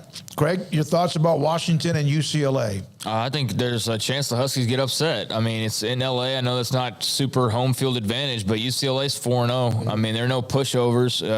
They've got some good players too. Dorian Thompson, I think, is a very good quarterback. I think Michael Penix has been a tremendous player to watch as well. So between DTR and Penix, I think it's going to be a good little QB matchup, and probably whoever has the better games probably going to be the one tilting it in their team's favor. But I don't know what quite to make of Chip Kelly and company just yet, but they're off to a relatively nice start, and I'm sure they would love to play spoiler. And for as much as crazy home field, like let's say UCLA has 100 people in the crowd, because that's entirely possible. We've heard plenty of people talk about how that's just as weird as going and playing in front of 75,000 packed and screaming, because you'd almost want there to be noise, because there's so few people there that it's just weird to play, because it's like a glorified practice, basically, that can throw you off. And there's as much of a potential for that as there is for the big, loud, screaming crowd. So I think Washington is a better team, but don't put it past on a nighttime game weird on the West Coast for it to get a little wonky. Washington kind of came on the map when they beat Michigan State, who they have fallen off. They're like a concrete in water, a big brick in water falling straight down, and then had the win, pretty dominant win against Stanford, 40-22. Also, Arkansas, how did they bounce back after an emotional loss, which is like almost every year it seems like to A&M? Not every year, but it seems like they find a way. Bama, we saw what they were against Texas. You could already see where they're tweaking. They haven't been tested since that time, but this is that's a really good. You hear about Arkansas. This is a West Division game. You hear that they are better. They are better. They're physical. This could be a knockdown, drag-out game. I'm curious to see if this is more like the Texas game or winds up that Alabama has found their stride in playing some of these lesser opponents. They just throttled Vanderbilt last week, and that offense was humming. But who knows? Arkansas's got a lot better defense. Like you said, they're physical. We'll see if KJ Jefferson, the offense, can rebound from, the point in that game where he tried to Superman from the 4-yard line. I know that what is he, 6'5", 6'6"? Like, you're tall. He's a big dude. You're tall. You're not that tall, and so. One thing that you don't, when you're big or strong or tall or whatever, you know what you lose when you jump in the air? Leverage. Yeah. You're just, it's a big body, but you lose leverage, and that's what happened with him. Yeah, and so we'll see. I mean, that was just a terrible way to lose to A&M last week, which was almost entirely self-inflicted, and then the football gods just messing with you on that field goal so much. So I'll be interested to see. I'm also kind of equally interested to see if Alabama's offense can consistently be that good, or if they do have a kryptonite and they're going to score a bunch of points against the Vanderbilts of the world, and then when they play good teams, are they going to be in the 20 to 25 to 30 range? I'll take Alabama here. I think that they're just a better team as far as what I've seen so far, and I don't have much to add on to Arkansas. It was a stupid play from last week. I mean, that was what it was. It was a stupid decision, and they should have won that game. That was a bad loss for Arkansas. They're a solid team, but give me Bama. I just think that they'll ultimately pull away and win by a couple of scores. Alabama crushed Utah State in the opener 55-0. They're supposed to. Brigham Young last night, when we saw Utah State, they had a little bit, but Brigham Young, as good as we think they might be, or in that top 20, 15, 20, or whatever, they again, not the players, the athletes that Alabama has. Also, finally, this one. I'm picking Kentucky. I'm going to tell you, we got it late, but I'm going to do that. I just like it. I love Stoops. I love what they are. I know Ole Miss is explosive. They're at home, but I just feel like all that stuff early about we're a basketball school or a football school. I'm kind of on the Kentucky train right now. Yeah, I like Will Levis. I like what they've got going on there. I like Mark Stoops a whole lot. I'm a big Stoops fan, just in general, as you guys know. But I think that almost all of them, 2 out of 3 for sure. But I think that this is going to be really interesting. Jackson Dart, at Ole Miss has had a good start to the season, and they've opened up the offense. They've opened up the offense. Lane Kiffin's got a wide open offense. They've opened up offense there at Kentucky. I don't know. I just think that I kind of am leaning Lane Kiffin in this one, but I'll make my decision when we get to the picks. I like what both these teams are doing. Jackson Dart certainly wants to be where Will Levis is right now, where Will Levis might be one of the top 2, 3 best quarterbacks thought about in the country after Young and Stroud. Yeah, it's a big game for some separation just in terms of the pecking order of the SEC. I'm not sure Kentucky's a top 10 team, but they do get their running back this week, so it ought to be interesting. You know what? They don't give up a lot of points. So something's got to give here, because Mississippi, of course, puts up a lot of points, or at least that's what the MO. But they did win Kentucky and Florida, who was hot, and then they're cold. But we'll see what happens with that one. That game is 11 o'clock kickoff tomorrow. Kentucky on the road in Oxford against Ole Miss. When we come back, we make our picks, right? No, when we come back, we're going to have Joey McGuire, and we'll make our picks. When we come back, our conversation with Texas Tech head coach Joey McGuire, coming off the win against Texas, and also the week of, as they get ready to play Kansas State, and around the corner, our picks of some national games and Big 12 games. Put them on record. This is 365 Sports. Baylor University is where lights shine bright. So, let there be light. Let there be roommates and teammates, scholarship and championships. Let there be fresh starts and new traditions, fast friendships and lasting impacts. Let there be laughter. Let there be joy. Let there be light. Baylor University, where lights shine bright. TFNB Your Bank for Life is the official local bank of Baylor Athletics. Find out why more Central Texas are making TFNB their bank for life. Sign up for our Edge checking and savings accounts to earn interest or cash back. With 5 convenient locations and an award-winning mobile app, banking has never been easier. TFNB, your bank for life. Member FDIC. Do you or your kids get nervous about going to the dentist? Stonewood Dental, Dr. Steve Childress, he can help. I've spent a career taking care of patients who as children had bad experiences, and now they're adults that hate going to the dentist. If I get a kid at 3 years old and they come every 6 months and it's a happy experience, it's normal for them. Now they have an accident at 6 or 7 or 8 at school. Now they have a broken tooth or a trauma, and they have to come here. They're used to lights, they're used to water in their mouth, they're used to experience, they already trust us. It's amazing what we can do with that kid without it being a negative thing. But if I see a 6 or 7 or 8 year old that's never been to the dentist, and now they have a trauma or an unfortunate unexpected toothache, it's harder to do that for that kid and it not be somewhat of a negative experience. So bottom line is I try to teach kids and adults and teenagers and everybody the way I'd want my family treated, which is where it's a necessary part of life. You just take care of it. It doesn't have to be that big a deal. Learn more, stonewood-dental.com. The wait is over. Richard Carr GMC has the trucks. 2022 GMC Sierras have hit the lot and they're waiting for you. Sierra trucks offer best-in-class towing, strong steel beds, multi-pro tailgates, and advanced features that make driving a Sierra second to none. Trucks are waiting for you to test drive now. So call now, log in now, or get here now and drive your next truck today at Richard Carr. Richard Carr, they have the truck for you. Stepping into the boots of a U.S. Army officer can add confidence and leadership skills to your son or daughter's career path. See all the things they can achieve in our boots at GoArmy.com. U.S. Army Waco Recruiting Company, 254-598-8131 or 254-776-1543. Hi, this is Paul Catalina. I recently got engaged to the love of my life, but the most important thing that I had to do before I popped the question was get that perfect ring.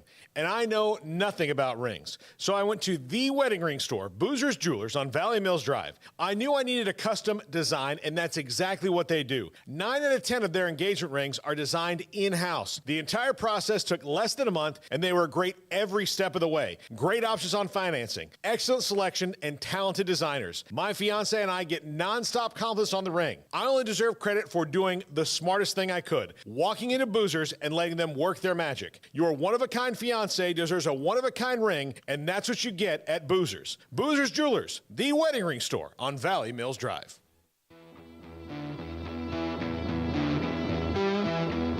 Welcome back to Sikkim 365 Radio. Want more updates during the day? Follow 365 Sports YT on Twitter. We're now joined by Texas Tech head football coach Joey McGuire on 365 Sports. What was Lubbock, Texas like this weekend? Pretty crazy, man. Started out really fired up about playing the Big 12 opener, and then after the win, it got even more fun. So wild place. West Texas was a wild place this Saturday. What did that game not mean to the overall program? I saw your post-game speech. We'll get into that. But just your players believing in what you've been preaching about them. You know, one of the biggest things I think that you can do for a team, and just as you know, your players in general, is believe in them and pour into them and breathe confidence in them. And then I think it helps them believe in what you're doing even more whenever they start seeing it and it's tangible. And they, you know, getting that win on Saturday, it starts to get them to understand, hey, you know, coach, if we do this, then we're going to have an opportunity to win. And so I think they start doing it more and more on a regular basis. It becomes a routine and it helps them be successful. All right, the game now you have coming up with Kansas State. We know what they did. We know what you did. How do you bring them back down? Did you see kind of a focus in them so far when you get a chance to see them this week? Yeah, you know, we met with them yesterday. That was one thing that we really talked about. You know, I told them, I said, I searched and searched. I can find millions of quotes from businessmen, from, you know, athletes of how you handle failure. But a lot of times you can't find a lot of quotes of how you handle success. You know, and that honestly, to me, that's one of the hardest things to do, and one of the arts of learning how to handle success, because, you know, you're going to get everybody patting you on the back and tell them you did such a great job. And I want them to enjoy it, but that's not what we want to be remembered for. And so how they focus this week and what they do. So what we've tried to do is just really focus on our daily schedule of being on time, of turning in all our assignments, of getting, extra treatment if you're banged up, like all the little things. Make that your daily process of getting ready for this game. And at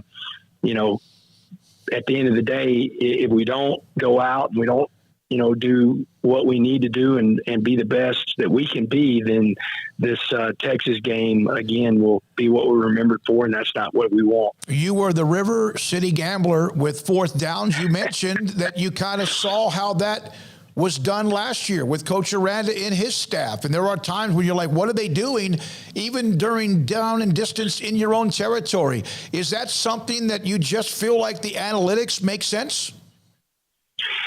I did. I learned that a lot last year and 19, 20, and 21. But really 21 last year, I watched and learned a staff, that really sold out to that. And, there was so many things that, last year we were put in some good situations because of it. And then you've got to get both sides to understand if we don't make it, this is kind of like who we are. And if we don't make it, then we've got to go play football. So I think our guys are believing in it. I mean, I explain it to them. I want our guys to have the information of exactly what we're doing going into the games and how we're doing it, so they're not in shock and if something goes, the wrong way. You definitely want to get in the better if there is a such thing as being in a better fourth down, you want to be in a better fourth down than what we were in North Carolina State. We were just the time and the amount that we were down dictated that we had to be more aggressive at times on fourth down, on like 4th and 8, 4th and 9, stuff like that. Donovan Smith has really done an amazing job since taking over. He's had some moments where a lot of guys would have gone into a fetal position with some tough plays. I remember the story he mentioned about his mother one time. He broke his finger and she didn't panic. She said, "Oh, look, you have a broken finger," and how that kind of helped him handle stress. Was that not perfect, but how incredible was he for you on Saturday? Man, I can't say enough about Donovan being everything right in this world. In meaning, if you think about it, he wins the bowl game, and he wins the game to get us in a bowl game. Then he wins the bowl game, and then he comes out and he's not named the starting quarterback. And so many guys would have jumped in the portal right then. They had transferred. But it shows who he is. That week going into Murray State, he had a great practice all week long. And then we get Tyler hurt, and he's got to go in. And once again, we turned the ball over against North Carolina State. It's a mixture of a lot of people. But he could have right then, felt sorry for himself and not had a great week of practice. And he did. He had a great week of practice. And I just think the more you practice and put those practices together, you become a better football player. And he definitely, I thought Kitley had a great game plan. Donnie went out and executed it, and the team backed him up and played really, really well on Saturday. Is there a win when you were at Baylor that reminded you of the win you had on Saturday? I think, I really think the 2018 Oklahoma State game at home, Denzel Mims catches the ball in the end zone. That I thought that was really a lot alike from the standpoint of that. 19 we beat Texas, 21 we beat Texas, and so those two games were a lot alike. But probably just for feeling that for the first time, it was probably 2018 when we beat Oklahoma State at home. I listened and watched your post-game speech, which has gotten a lot of attention. You made the comment, everything runs through Lubbock. And then you also said, if we do this, if we do that. But what you said, do you feel like maybe that message has not been said enough in Lubbock, Texas, or to the football program over the years? I just think so many times, what we talk about. We don't make excuses, and we don't let other people make them for us. And I think there's been so many times for anywhere. There's a lot of different programs that do this. They make an excuse of like, well, we can't do it because we're little old whatever, or we can't do it because you got to recruit here. And, you know, what I'm trying to do, I believe in what I said, probably got some people fired up and bulletin board material and all that stuff. I was really speaking to my team, but my job is to breed confidence and breed that life into our players, that they believe that they can go out and do special things. And so, those were the comments, man. I really believe that. It's, these guys, if they do that, there's no reason whatsoever with everything that we have going on here that we can't be as good as anybody in the country. And so we just kind of keep pouring into them and just keep these guys believing that way. And I think you see the way we're playing and the way we're fighting through games, they're really starting to believe in themselves. Well, you look at who you've played, right? And again, this weekend will be a tough test because of who you're playing. But when you look at your schedule as a first-year head coach, to have the game with Houston, which we knew would be close, and then to have the game with Texas because of the history there that Texas has dominated. And then, of course, the game at NC State, having one of their best teams in a long, long time. I don't know if you could be more battle-tested, can you? Well, I think this will be our fourth week, and I know it'll be let's see, we'll go Houston, North Carolina State, Texas, K-State, and for sure Oklahoma State, to where we're playing ranked teams. I don't see Oklahoma State, no matter what happens, they're not going to fall out. And so, K-State's a top 25 team that we get to play this week, and you turn around and play another one. So I don't know who's played 5 straight weeks of ranked teams, but, it's tough, but it's making us better. It's just continuing to grow this team and, making us closer. Joey, you are the ultimate, I guess you could say, positive person. Scott Drew is very much similar to that. When was the last time you had a tough day? When was the last time the day beat you? Well, first of all, what's funny is the commentators, whenever I met with them on Friday, they literally brought up that Scott Drew and I are a lot alike. Just that positive and allowing our players to be themselves and kind of taking some pressure off of them and stuff like that. So it's really cool you said that.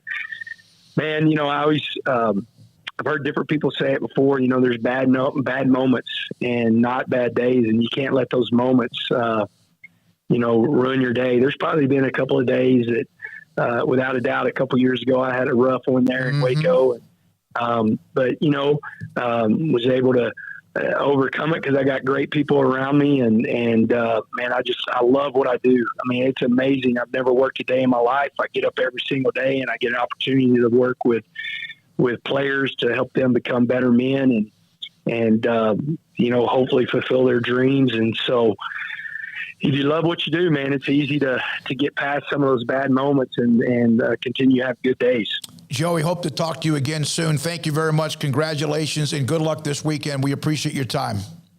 All right. Thank you, man. Joey McGuire, head football coach at Texas Tech after the win against Texas on 365 Sports.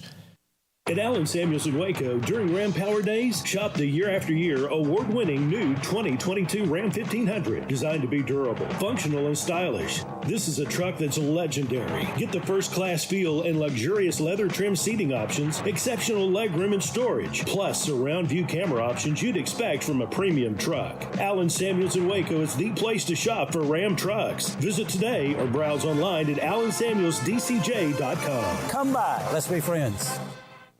One size fits all. That may be all right for an adjustable belt or cheap sunglasses, but when it comes to your financial needs, no one wants a one-size-fits-all strategy. Ben Erlinson, your Edward Jones financial advisor, knows that his most important goals are yours. That's why he takes the time to understand your needs, knowing you. That's how Edward Jones makes sense of investing. Ben Erlinson, 100 North 6th Street in Waco, 254-759-8533. Edward Jones, member SIPC.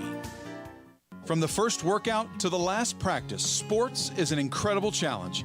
Hi, this is Dan Ingham with the First National Bank of Central Texas, and we're proud to support each athlete, every parent, and our educators. From families, small businesses, to the biggest industry, we're here to help. With remarkable products like First Free Checking, we've got banking ideas that fuel big dreams. The First National Bank of Central Texas. Familiar faces making local decisions. Member FDIC, Equal Housing Lender.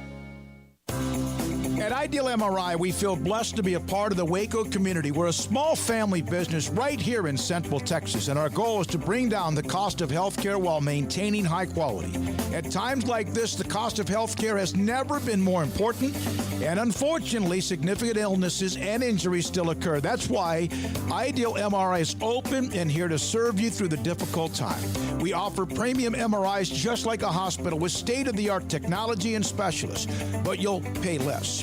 Sometimes thousands of dollars less, whether you're using insurance or not. At Ideal MRI, we accept most insurance and there are no hidden costs, even offering financing if that's needed. Everything included in the price, and you'll not get something as a surprise in the mail later on. If you need an MRI, ask your doctor about Ideal MRI. They'll know. You can schedule an appointment safely from home online in minutes at idealmri.com or give us a call, 833-IDEAL-MRI, idealmri.com. Hey, this is Bryce Petty, former starting quarterback and two-time Big 12 champion, and I know firsthand the importance of being in top shape both on and off the field. So listen up, men. If you're feeling beat down day in and day out and looking for that high-performance edge that separates the men from the boys, then look no further than the Petty Clinic Low T in Waco. Petty Clinic is a comprehensive men's healthcare clinic with an atmosphere catering to men. Board-certified Dr. Kent Petty has a special interest in offering the highest quality medical care to men of all ages. Some of the services offered include screening and treatment for low testosterone or thyroid, infertility, high blood pressure, diabetes, high cholesterol, sleep apnea, while offering comprehensive wellness exams and complete men's health lab panels. High performance men, remember, it's not just a Petty thing. This is Bryce Petty, encouraging you to reach out and Google search Petty Clinic Low T or go to pettycliniclowt.com and get your complimentary lab screening today. With so many companies and policies out there, it gets so confusing shopping for insurance, and I never know if I'm getting the policy that's right for me. Luckily, I met the team at the Niche Group Insurance Agency. With the Niche Group, you can go to one company and get access to coverage options from many insurance carriers, and you get to speak to a real person about your specific coverage needs. With the Niche Group, I know I'm getting the right coverage at the right price. If you need insurance, talk to the experts at the Niche Group at 1-800-258-8302. Welcome back to Sikkim 365 Radio. Are you a Sikkim 365 superfan? Then try out our premium subscriptions at Sikkim365.com. We're back 365 Sports as we already have started another weekend of college football with last night's win, Brigham Young and Utah State. A lot of games tonight, including, UTSA playing Middle Tennessee State ought to be interesting after Middle Tennessee State's win against Miami. Now, these are the games. Levi Caraway started this because he's an evil person, to put our games, the logos of the teams that we pick on a graphic so you can see, that we're not bad, and then at times we're not very smart yet at all. Okay, the good news is that we're all over 500. Smokey, you're at 16-12. Craig and I are tied at 15-13. And last week was not good. We don't need to get into the exact number. No, we just need to say that the reason that we're in double-digit losses all the way across the board is because of last week. I missed the Baylor-Iowa State game. We all did. And believe me, the board let us know about it. But they didn't let us know about the fact I missed the Brigham Young game, too. But, oh, well. Here we go. Ole Miss in Kentucky. We discussed this game earlier. Mississippi, of course, Lane Kiffin. Home in Oxford against Kentucky, a team that quarterback's good. Craig mentioned the running back is back. They play really, really good defense. Yeah, I'm going to go hotty-toddy here. I just got a feeling. I don't know. And I'm not fully bought into Kentucky. I'm just going to go with Lane Kiffin at home. Yeah, give me Ole Miss in this game. I think Kentucky's a good team, but I do have some questions about them. I got questions about Ole Miss too, but I think Zach Evans breaks off a big run, and ultimately in a a bit of a duel offensively. Give me the Rebels. I'm going to take Kentucky, and I know going in that Mississippi's favored by like a touchdown in that game, and at home, I just like their style. Not much different, really, in a lot of ways than how Baylor plays some of their football. TCU at home against Oklahoma. I'll take Oklahoma. I'll go Boomer Sooner. I'll take Oklahoma. I don't want to play them the week after they lost. Yeah, I've seen some, thoughts about TCU winning this game and, being at home and just the fact that they've looked okay. I don't know. I think that's got to be more worries about OU than it is really praise for TCU, because I don't know what TCU's done that makes you think that they're just like better than Oklahoma. Like, I just don't know how you could have possibly seen that already. But, give me Oklahoma on the road to bounce back after the tough week last week. So across the board, Oklahoma. Kansas State at home after their win in Norman against Texas Tech after their win at home in overtime against Texas. I'm going to take Texas Tech as on the road upset. I need to see back-to-back weeks from Adrian Martinez to make me really buy in, although I'm fully prepared to get run over in the streets by Kansas State fans if I'm wrong about this one. And last week has awakened Adrian Martinez's confidence.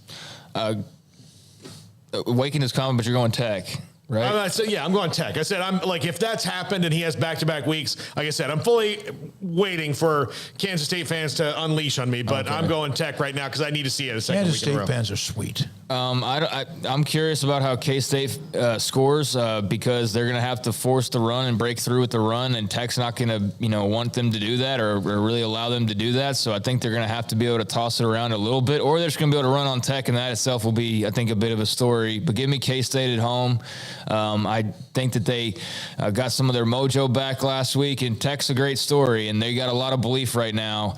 But I'm not ready. I mean, if you don't want to trust Adrian Martinez, how you trusting Donovan Smith? I mean, he'll just as easily throw you out of the game as Adrian Martinez will so far this season. So if they both play at their best, then that should make for one heck of a game. But, give me Adrian Martinez and the Wildcats. All right, so last week Texas ran for 151. The week before that, I forgot who it was, Houston ran for just 87. NC State, in their win against Texas Tech, ran for 111, so they have not been giving up much, although Bijan appeared to be on his way to a really big game. And then, of course, they didn't have the ball. They never had the ball in the second half playing keep away, even by throwing the ball as much as they did. I am going to take Kansas State at home. Baylor at home against Oklahoma State. I'll take Baylor. I'm not good at predictions because I obviously missed last week against Iowa State. Home game, they play these games. I'm fully bounced back after not having a great showing, quite frankly, the following week after BYU against Texas State. That was a fine second half showing, but it wasn't anything impressive in the first. So people had reasons why they picked the way that they picked, and I know I certainly felt that way, and now I certainly feel strongly about picking them in pretty much every game from here on out. I saw what I needed to see, simple as that, and I'm taking Baylor. I saw what we saw a little bit of last year. Not that last year, but I saw a little bit more of how they won, the personality. I'll take Baylor, as I said. ACC, Wake Forest, a team that can put up points with Hartman.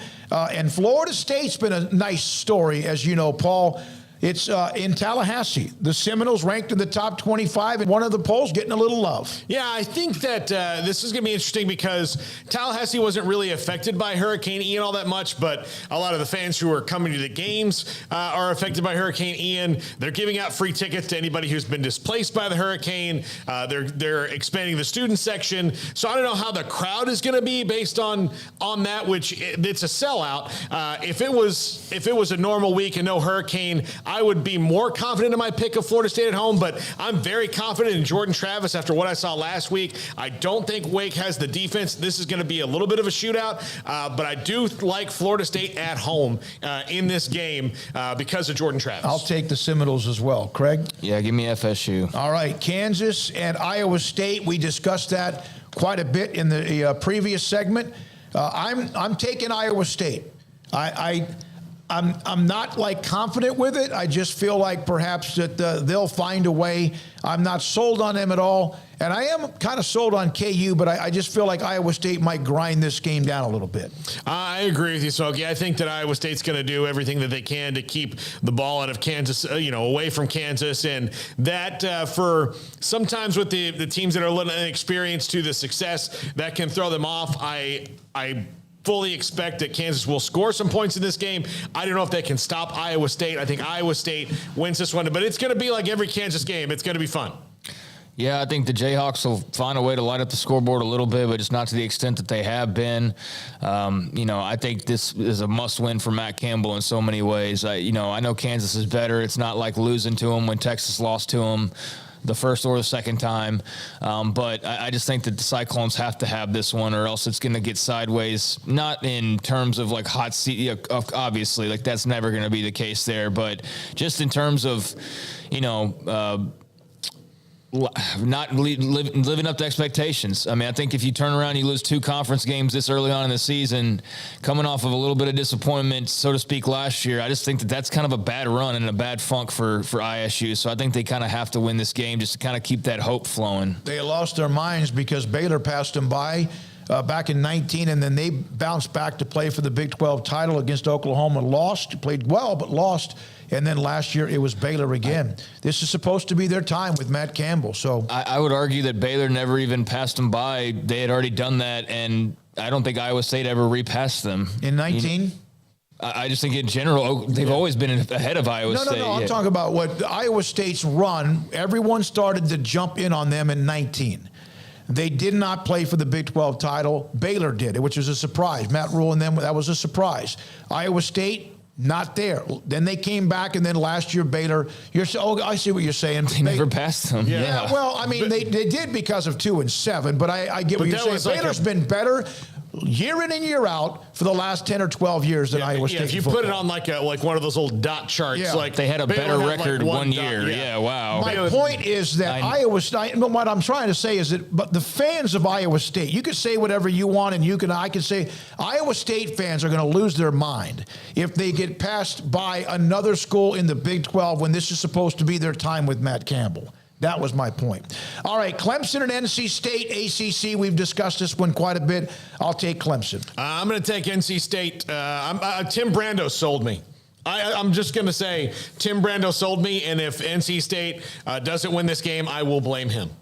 He sold me. We'll get him on to do that, too. Yeah, I'll take Clemson. All right.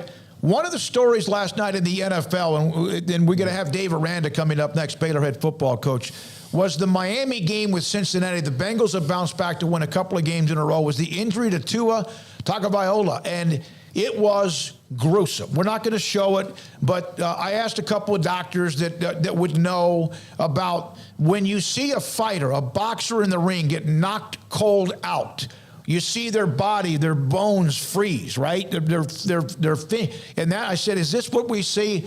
What we saw with Tua, and a couple of them said, yeah, that reminded me of a boxer getting knocked out. There's all sorts of discussion. Should he have played? Probably not. That's for the NFLPA and the NFL and others independently to figure that out. But what a great story Miami was with the win against Miami, against Buffalo, and then here we are a week later, and their season with him out.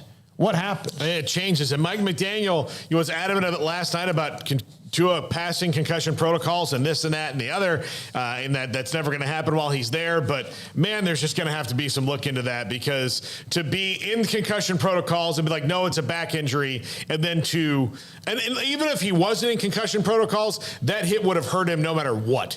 I was surprised because it was a body slam, and I'm not trying to put a penalty. I'm tired of penalty flags. I really am, but I understand what they're there for. But in this day and age where you're protecting the quarterback, whether it was Tua or somebody that did not get knocked out almost, you seem like the week before, back injury or not, that body is like, it was a body slam.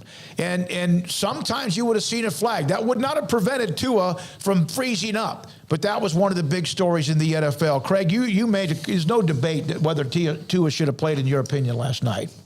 Not based on what we saw as a result. I mean, I do think that part of that was the hit that he took, getting swung down and slammed on his head, basically. But if you look at the game prior and him barely able to stay on his feet, and needing help. And it's Thursday. It's only 4 days. Yeah. And you turn around and so then you clear him from that and you say, no, he's fine. And you try to say it was a back injury, or like two afterwards saying like it was a back and shoulder or whatever it was that he was saying, which was total BS. And they say he's fine, which appears to be BS. And then here he is playing. Like, my question is, if he's such an important piece, was this game that important? Was this like you win and you go to the Super Bowl game? No, it's the third, fourth game. No, so why is if there's even a question, why are you risking your franchise quarterback in the first month of the season? Like, that's what I don't understand. So I guess that plays into, well, they had to have done it the right way because there's no way they would have thrown him out there. And yet the NFL is so full of it. Like, I don't believe them for 1 second when it comes to their protocols or whatever. I don't believe it. He might have passed their protocols, but their protocols are bunk if that's the case. Yeah, I think it's garbage. I think that they're lying, or if they're not lying, then their protocols are not what they should be. Christopher Nowitzki, he's a former... We have the tweet. We'll put it up while you're talking about him. Christopher Nowitzki, who is a former pro wrestler. He's a Harvard graduate. He's a Harvard football player. And he went to WWE, and he was a wrestler there for a few years, and then he had to retire due to multiple concussions, and it led him into studying concussions and becoming kind of a foremost expert on it over the last, ever since his career wrapped up, so like well over a decade at this point. And he's basically become like the concussion guy over the last decade or so. And yeah, he had this tweet before the game last night. And not saying he's the end all be all, but he's as close to it as you can get when it comes to concussion studies and knowledge. And so here he was. And then sure enough, 4 or 5 hours later, there's Tua down again, 5 days removed from not even being able to keep his feet. So you tell me who's telling the truth, the NFL, who has the bottom line to protect, or the people who seem to know what they're talking about, saying like, he should never have been playing.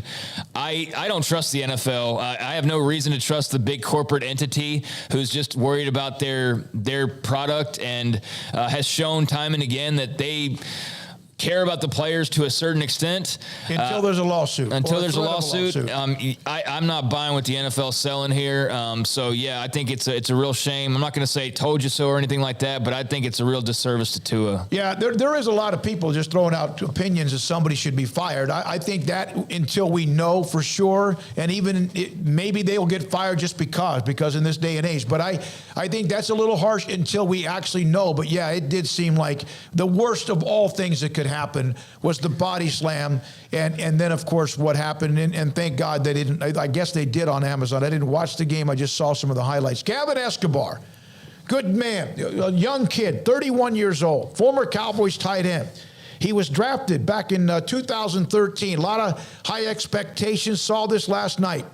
He was part of a climb in California. He died. He was two people found dead.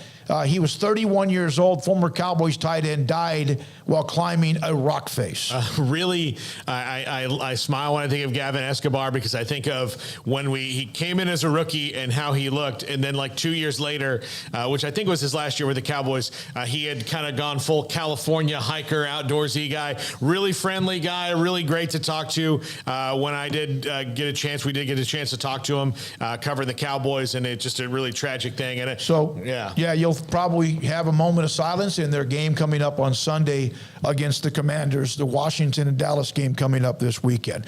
All right, we're not done. Baylor football coach Dave Aranda, what did he see the differences in how his team performed on the road against Brigham Young and Iowa State?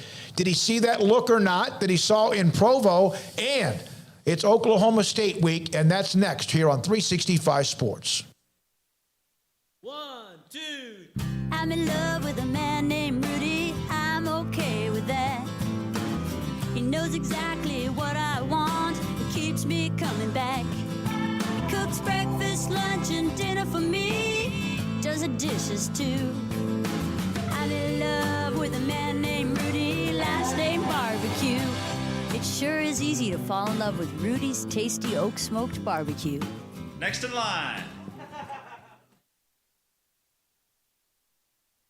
Looking for a great job with great pay and awesome benefits? Genco FCU is hiring. As a longtime Waco employer, Genco focuses on what matters most in our employees' lives, like pay incentives, bonuses, benefits, 401k plans, paid time off, advancement opportunities, medical, prescription, dental, and vision insurance, as well as short and long-term disability. Come join our incredible team today and make Genco your career that will work for you. Apply at gencofcu.org or at any branch location. Don Humidor, your home with a 48-foot walk-in humidor with the elite cigar brands from around the world, including the #1 cigar of the year, Aging Room Cuatro Nicaragua. Plus, they have the great brands like Macanudo and Artur Fuente, Rocky Patel, Aston, and so much more. CBD, great for sore muscles, aches and pains, sleep, Vita Dreams, and anxiety, mild depression, general health and wellness. Their staff very knowledgeable on the subject. If anyone is curious about CBD, ask Carol and Ashley. Don Humidor in the Townwest Shopping Center off Valley Mills in Waco. When we moved to Texas, we were like fish out of water. We didn't know anyone in our neighborhood until our Texas Farm Bureau insurance agent came to the house. She was so helpful and reassuring, a friendly face with that Texan hospitality I'd heard about. When we purchased a Texas Farm Bureau insurance policy, we knew we were making the right choice. We knew our family would be protected. Stop by and see our agents at one of our 3 McLennan County locations. Coverage and discounts are subject to qualifications and policy terms and may vary by situation. It's football and tailgate season. If you want product for the grill or smoker, charcoal, seasonings, marinades, sauces, Waco Custom Marketplace is your home to help prep, cook, and enjoy your food.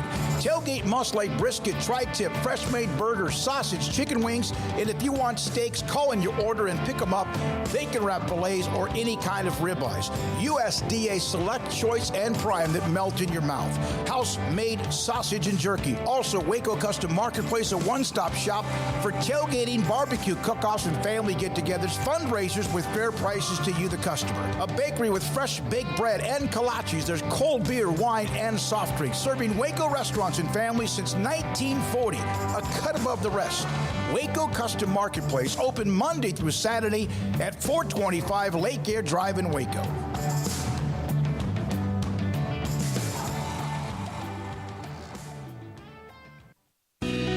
Let Camille Johnson Realtors guide you seamlessly through the process of buying your dream home or selling your current one. Commercial, farm and ranch, or residential, Camille Johnson Realtors can smoothly and successfully lead you through any transaction. With a team of 28 experienced agents who are excited about serving you, Camille Johnson Realtors services the entire greater Waco area. If you're in the market to buy or sell, contact Camille Johnson Realtors, 104 Midway Center in Woodway, or find them online at www.camillejohnson.com. Camille Johnson Realtors, elegant, charming, warm. Welcome home.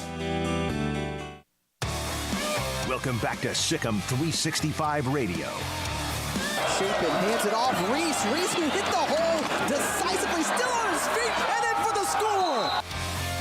The 5 o'clock hour is sponsored by Edward Jones Investments with financial advisor Tom Albers, staying in touch with you and your money through these difficult and changing times. Edward Jones, making sense of investing. Now here's David Smoak, Paul Catalina, and Craig Smoak. This segment on Baylor Athletics on Sikkim 365 Radio is brought to you by Richard Carr Buick GMC Cadillac. Learn more at richardcarr.com. Now here's David Smoak, Paul Catalina, and Craig Smoak.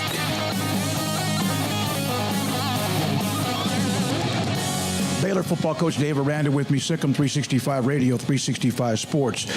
Did Brigham Young help in Ames? I think so. I think, I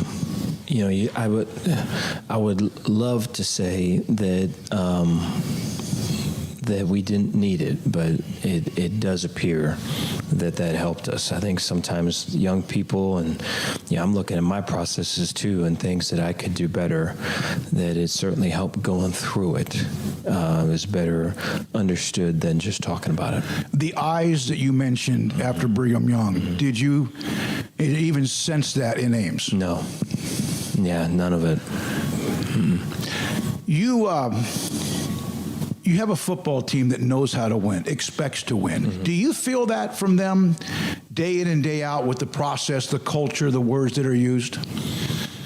I do. I think some of the disconnect, if I could use that word, and maybe that's too strong of a word, but I think some of the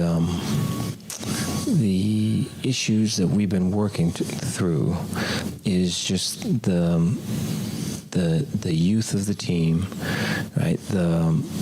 Some of the older veteran players communicating standards and expectations, some of the younger players, kind of how that looks, how the youth of the team is going to look at, a success.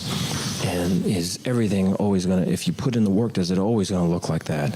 How to handle success, right? A loss, how to handle a loss, right? How to get back if you get knocked down, to get back up. Like, what does that look like? And there's just so many kind of layers prior to even you get to the surface and the things that everybody around sees.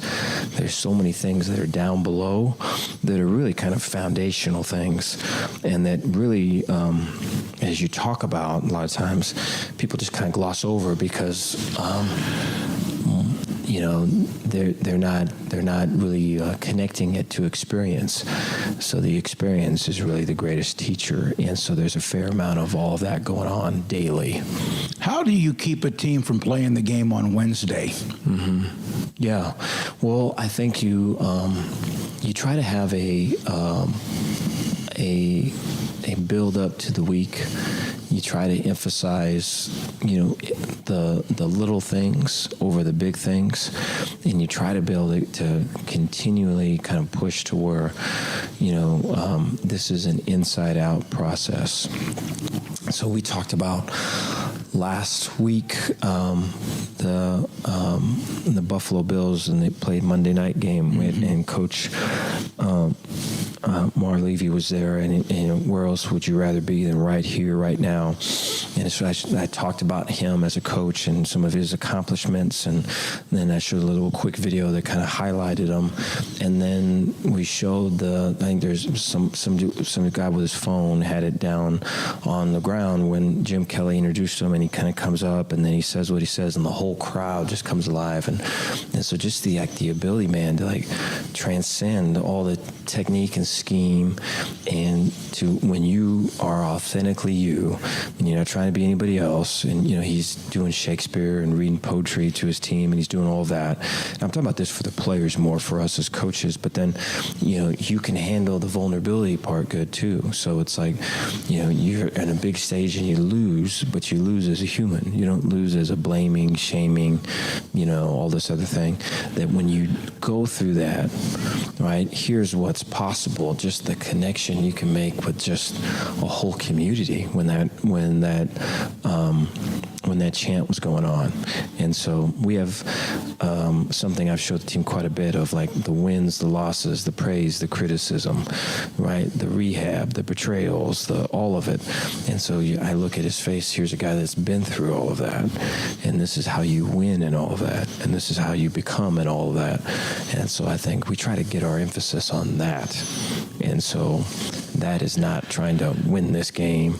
That is not trying to, get this ranking. That is not trying to win this spot in these four teams. I think if we keep it on the other example, I think those other things will come. Not many freshmen play college football at pretty much any level, but you have to have trust in them too. Richard Reese has gained your trust. He was brought up during the presser as well. Is it easier for a skilled position player as a freshman to play than anywhere else? Probably so. Yeah, it's a good question. I think anything with the line of scrimmage, there's such a difference in strength and maturity, and I think skill-wise, where there still needs to be great execution. I think a lot of times there's enough space for the athleticism to make it right. Where I think line of scrimmage-wise, the room for error is so reduced because of the close quarters, and the need for strength is so emphasized. It's easier for skill guys. Lemire, Lorando Snacks, Devin Neal, a lot of younger players seem to make plays. And it doesn't mean they haven't before. Is that the growth of the program from like a grass growing during the early spring into the summer? Yeah, I think their confidence is increasing, and I think they, they're playing hard and they're practicing well. And, you look at the weeks, the last week that those guys had was their best week, and then they come out and play well. And so it's really cool to see, and we'd like to build on that. The SEC has elite teams, and probably more than any other conference. But it does appear as if the Big 12 from top to bottom is very deep. And that doesn't mean just this year because of teams that won or didn't win. Do you feel that in this conference? I do. I think I know there's great coaches. I know there's great culture in our conference, and I think there's a great connection with the team. And so it's not an outfit with maybe a group of really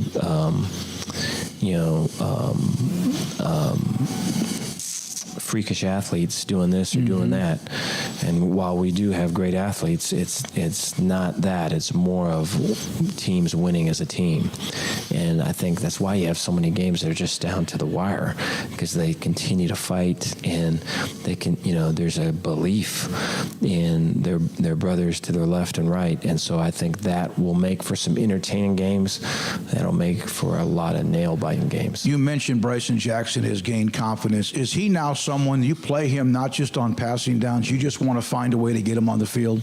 Yeah, so his motor never stops. So we track the 20 miles per hour, and he is one of the top guys in that. I think he is the top guy that consistently runs that in practice, in games. I mean, his motor never stops, and so the more that we play him, the better we are. One more thing on the transfer portal. You guys look at wide receivers. Did you actually ever look at that because of the youth of your position coming back? I remember that we talked about it, and then the thought just became, we've got guys here that maybe have been injured or maybe have been, in 2019 had this role, or in 2020 even had another role, and now in 22, we're looking at them, or they're not even being talked about. And so the discussion was, if we pour our heart and soul into our team, into these guys, right? They have the ability. It's just dormant there. If we do everything we can to not count and to not hold judgment, but to bring this guy back to life, there's your transfer portal guy right there, And so, that's what we're trying to do. Every time someone asks you a question, almost every time, whether it's me at a presser, you say, "That's a good question," or "Thanks for the question." Where did you learn that? I don't know. I think the questions that make me think, that really get to I don't know. I probably say that selfishly, be honest, because they're things that I'm thinking about too. And so that might be bad on my part, but I think the questions that really kind of get to the point of kind of where it's all at, I think are they're good to answer. They help me. Your last thing, emotions of what you are on the sideline. You're so stoic at times. What was it, the emotion that led to you just unleashing and having fun with your assistant coaches with got all the attention to butt slap? Yeah. And I'm not expecting one when I walk out, by the way. No, I know. I'm sure this is the beginning. So I just think it's always been like that. I don't know how that really started. I think around our strength coaches, it kind of just naturally has to kind of be that, I think. But the energy in the pit when we're in, so the special teams units kind of come out, it will get to that. It will get to, if they would have stayed on us or on the pit after that continued after I left with just all throughout. And so I just think like it's a way cool energy. And I think I enjoyed it. I feel like that part of my life has to die now. No. I thought it was. I think a lot of people loved it. Dave, thanks for your time. We appreciate it. Appreciate it. Baylor head coach Dave Aranda, 365 Sports. And if in fact you didn't hear that part, we say we are people that you can count on. What does that mean? It starts with providing a quality vehicle and quality service at a fair price. But it also means we do what we say we will do, and we treat people fairly with respect. It starts by hiring great people, good local folks who work hard with a caring attitude. Our employees are the real reason we are people that you can count on. Put us to the test and see for yourself that at Richard Carr Motors, we are people you can count on. It takes time to reach goals. It's a truth that applies to more than sports. It goes for your financial goals as well. You work hard for your money, and you deserve an investment strategy that lines up with your game plan. And Tom Albers, your Edward Jones financial advisor, can help. If your financial investments aren't putting forth the effort you desire, stop by today for a financial review. Tom Albers, 4301 Lakeshore Drive, 254-776-7605. Edward Jones, member SIPC.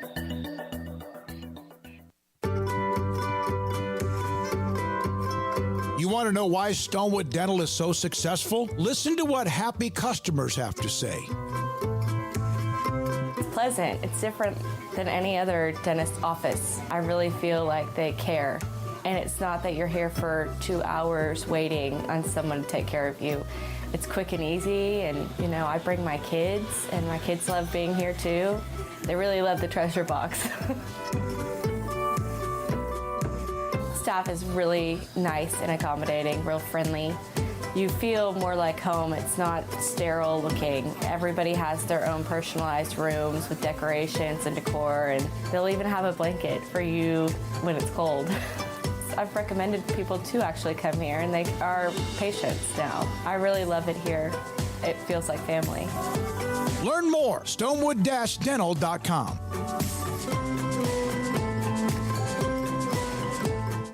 TFNB Your Bank for Life is the official local bank of Baylor Athletics.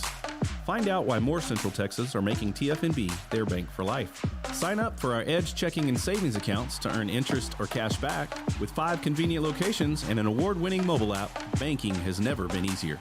TFNB, your bank for life. Member FDIC. Baylor Scott & White, Southwest Sports Medicine and Orthopedics, the team physicians for Baylor Athletics, diagnosing and treating all sports-related injuries, including concussions. These specialists also provide orthopedic services for athletes and non-athletes alike, whether it's knee or shoulder pain, hand or wrist injuries, orthopedic spine care, and even an arthritis and total joint clinic. Trust the doctors Baylor Athletics trusts. Baylor Scott & White, Southwest Sports Medicine and Orthopedics wants to get you back in the game. Stepping into a new pair of boots is great, but stepping into the boots of a U.S. Army officer can also add confidence and leadership skills to your son or daughter's career path. There are more than 150 occupational specialties to help them find the best fit for their future. See all the things your son or daughter can achieve in our boots at GoArmy.com. U.S. Army Waco Recruiting Company, 254-598-8131 or 254-776-1543. Hi, this is Paul Catalina. I recently got engaged to the love of my life, but the most important thing that I had to do before I popped the question was get that perfect ring. And I know nothing about rings. So I went to the wedding ring store, Boozer's Jewelers on Valley Mills Drive. I knew I needed a custom design, and that's exactly what they do. 9 out of 10 of their engagement rings are designed in-house. The entire process took less than a month, and they were great every step of the way. Great options on financing, excellent selection, and talented designers. My fiance and I get nonstop compliments on the ring. I only deserve credit for doing the smartest thing I could, walking into Boozer's and letting them work their magic. Your one-of-a-kind fiance deserves a one-of-a-kind ring, and that's what you get at Boozer's. Boozer's Jewelers, the wedding ring store on Valley Mills Drive. Welcome back to Sikkim 365 Radio. It's time for our weekly segment with Sam Bradshaw of Sikkim365.com.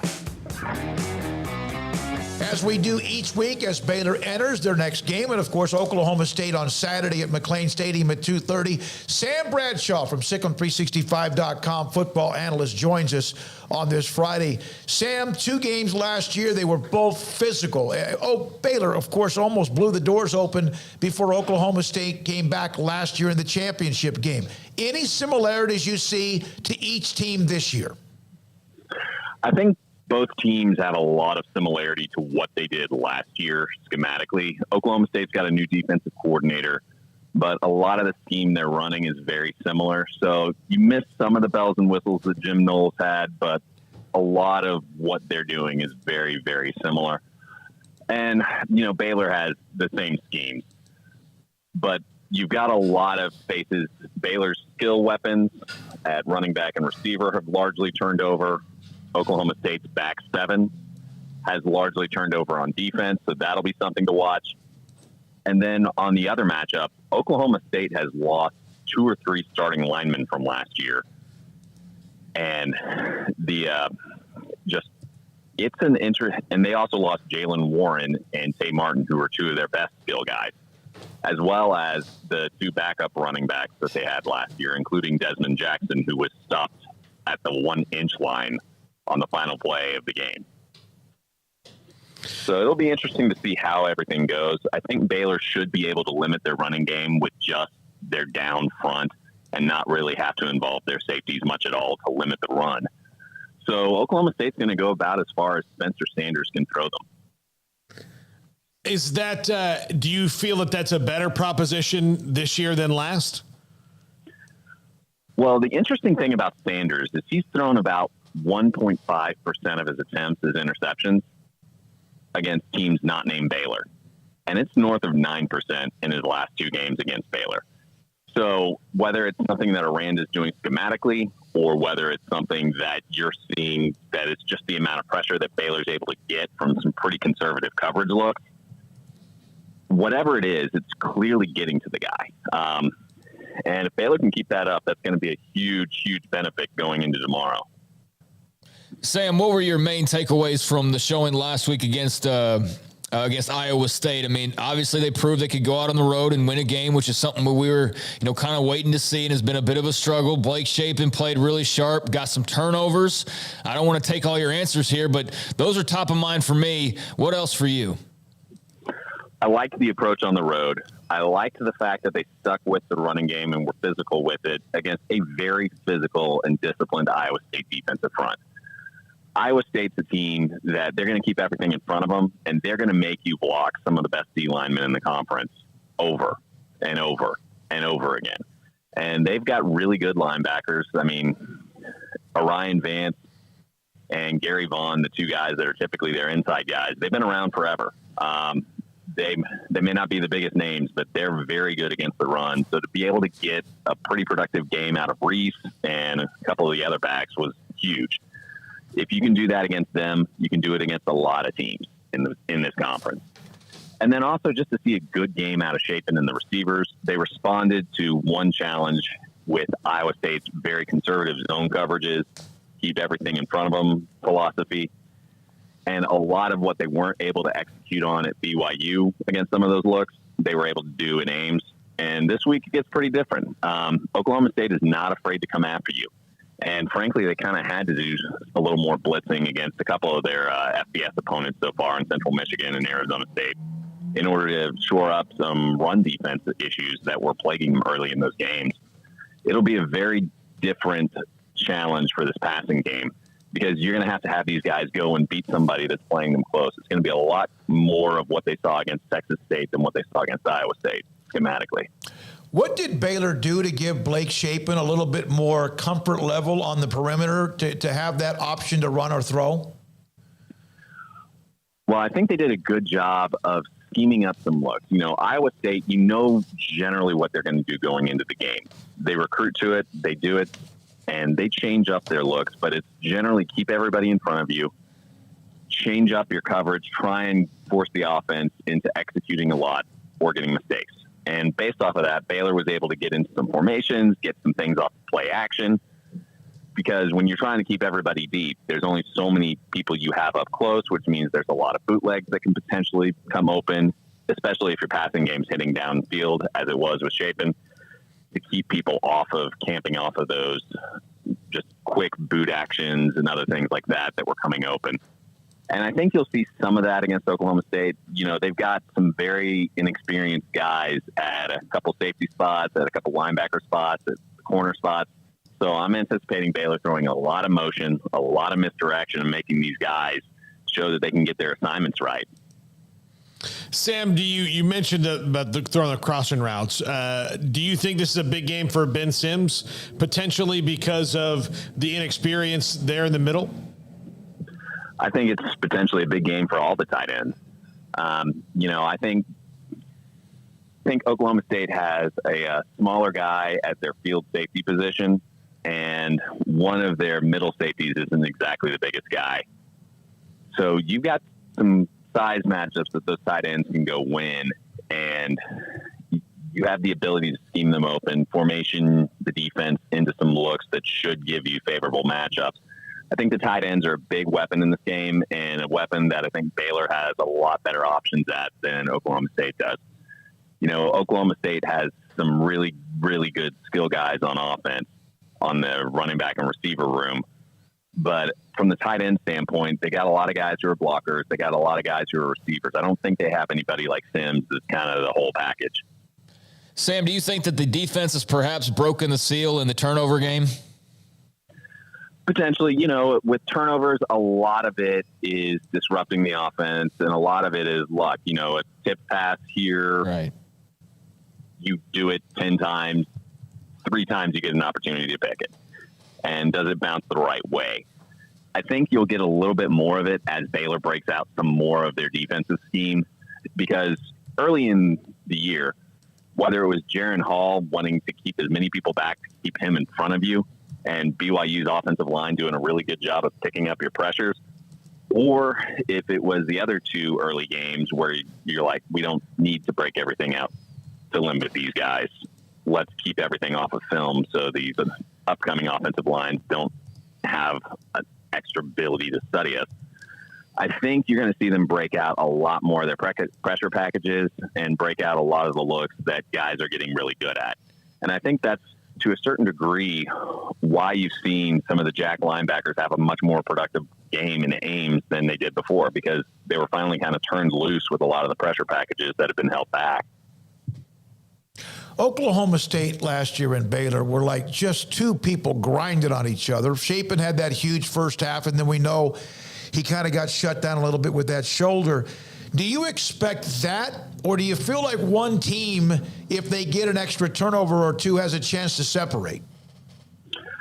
I think both teams potentially have the chance to separate. For Oklahoma State, they've got to hit big plays on the outside. They've got to get skill guys carrying it. I don't think they're going to be able to win just leaning on the Baylor defense. I don't think that's a recipe for success with them, given the turnover they have had on the offensive line, and just how good that Baylor defensive front is at limiting the run. And on the other side, I think Oklahoma State, they're going to be a lot more aggressive trying to deny the run. And it's been an up and down adventure for them. There were times where Central Michigan was able to run on them. There were times where Arizona State was able to run on them, so much that I felt like they had to kind of throw in a lot more run blitzes than they probably wanted to going into those games in order to get it under control. And I think that's a situation where if you're doing that, you could get a tackle for a loss one play, but if one person gets out of his gap, that's 60 yards down the other side of the field as the long run that Arizona State had basically right out of the gate. I think a linebacker filled a wrong gap as they blitzed the safety, and there was nobody home. And they eventually ran the guy down, but it was a huge, huge play that led to points. I think it's a game where Baylor can pull away. I favor Baylor in this one. I think Baylor's going to score 5 times. I think Oklahoma State's going to score 4 times. And I just think the advantage in stopping the run is going to be to Baylor's benefit. I think Baylor's going to be able to get more reliable yards than Oklahoma State is. And I think Oklahoma State's really going to have to lean on that passing game in order to get the production they need to win this. Sam Bradshaw, S11, of course, football analyst for SicEm365.com and also for 365 Sports. You mentioned Sanders and what Baylor's defense does and whether it's a scheme or whatever else. When I've watched him, and yeah, I know they haven't quite been tested, but when I have watched him, he does seem to be playing with more confidence and seems to be making even smarter plays with his feet. Is that an issue for Baylor when he gets outside the pocket? Well, there's two issues I see with Sanders' feet. Not just the scrambles, because you need to rush under control. And I think Baylor did a better job of rushing under control in recent weeks because they've faced some mobile quarterbacks at BYU and at Iowa State. But beyond that, the design quarterback runs, if you're trying to keep your safeties back, there's the potential for them to outnumber you in the running game. And not so much on the downhill runs, because I feel like Baylor did an excellent job at shutting quarterback read game or quarterback power or quarterback off tackle down. The issue that I worry about more is, okay, we stopped the run. Now we're pass rushing. Oh, it's a quarterback draw. Those are the kind of plays that I worry about stopping. It's not necessarily that they're overpowering you. It's that they get you to run out of the way because you're trying to get pressure on the quarterback. So rush lane integrity and not getting suckered by a draw play is where I really worry about corralling him. Yeah, you're talking about a planned quarterback type draw or keeper? Yeah. With Oklahoma State, you have a fair amount of design quarterback runs, both as you have the option to keep it or hand off, but also with run pass options where the line is blocking for a draw play and they also have a short passing concept available to them. And the quarterback would have the running back hypothetically leading for him. So there's a lot to account for because last year Baylor was able to break a lot of what Oklahoma State wanted to do in that title game by just lining up and their front seven dominating Oklahoma State's seven blockers, which allowed them to keep two safeties back, which meant that diamond formation they love to get in to get single matchups for the receivers outside. They weren't able to get the single matchups and they weren't able to run. And even some of the times that they tried to use tight ends leading outside for Spencer Sanders on read option plays out of that set, those got blown up. And Baylor was able to do it from safe coverages. Oak State either needs to have a solution to that or they need a really, really good passing game out of Spencer Sanders in order to get a bigger production day out of that offense. Sam, did last week change your idea or give you any more confidence in some of the positions that have been deficient? You know, Baylor's DBs got on the act last week. Turnovers, wide receivers had their best game. Is that progress yet, or is that too early to tell? I think they took some good steps forward, but I think a lot of what you're dealing with is you knew that they were going to break out more scheme on both sides of the ball, which they did.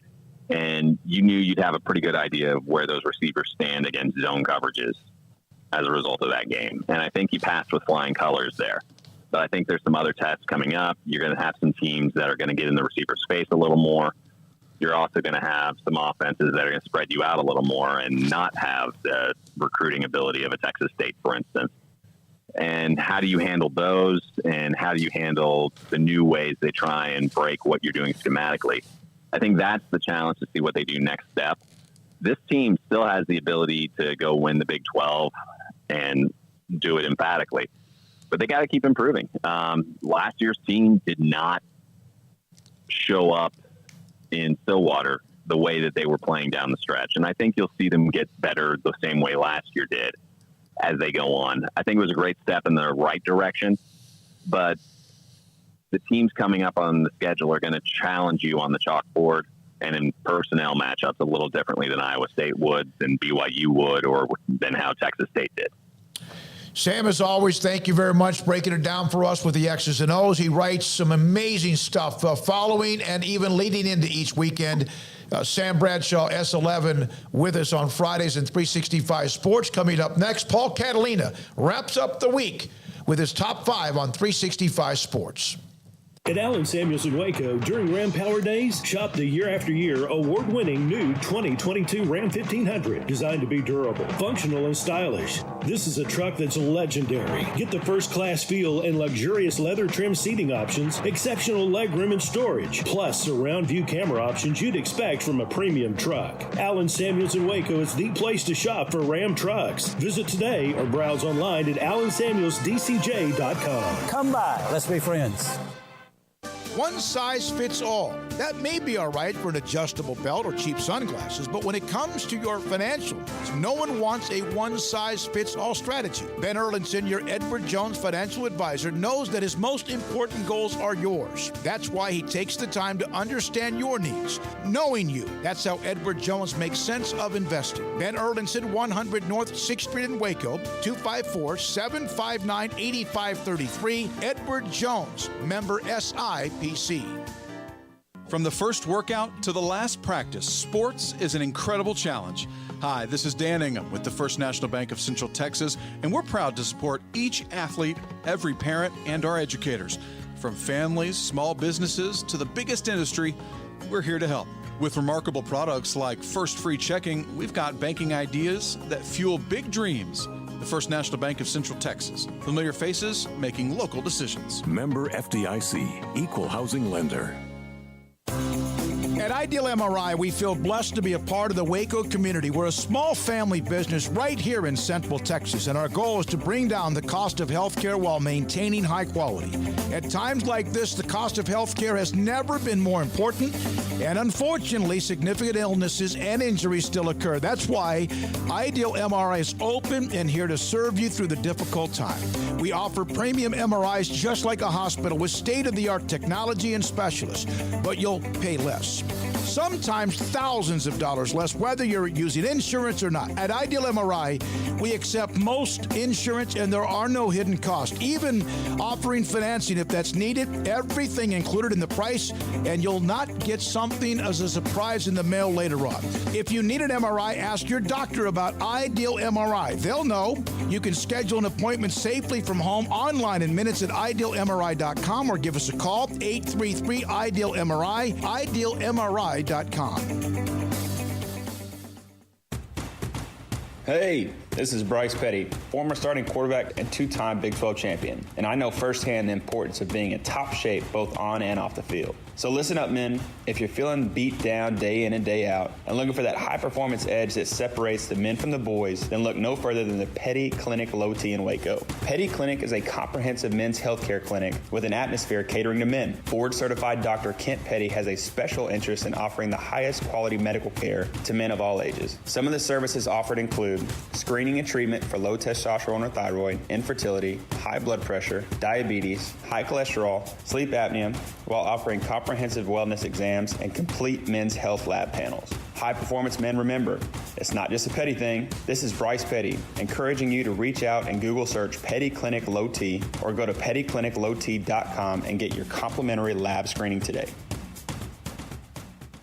With so many companies and policies out there, it gets so confusing shopping for insurance, and I never know if I'm getting the policy that's right for me. Luckily, I met the team at the Niche Group Insurance Agency. With the Niche Group, you can go to one company and get access to coverage options from many insurance carriers, and you get to speak to a real person about your specific coverage needs. With the Niche Group, I know I'm getting the right coverage at the right price. If you need insurance, talk to the experts at the Niche Group at 1-800-258-8302. Welcome back to Sikkim 365 Radio. Are you a Sikkim 365 super fan? Then try out our premium subscriptions at Sikkim365.com. We're now joined by Fox Sports' Brock Hewitt. He joins us on 365 Sports, prepping for Baylor at Oklahoma State. Brock, is there a team in the Big 12 that is bad, legitimately bad, or is this a league that's going to beat up on each other a lot? Yeah, we chatted with Derek Mason today, and I think he echoed the sentiment of a lot of people. There's just really not going to be an easy out. Now, we'll see how the year plays out. There's a lot of very physical teams. I think your Bears are about as physical as it gets in this conference, but Iowa State plays physical football. K-State and Oklahoma play physical football. Obviously, Oklahoma State is incredibly physical as well. And with as many of those teams built that way over the course of the season, you and I both know what's going to happen.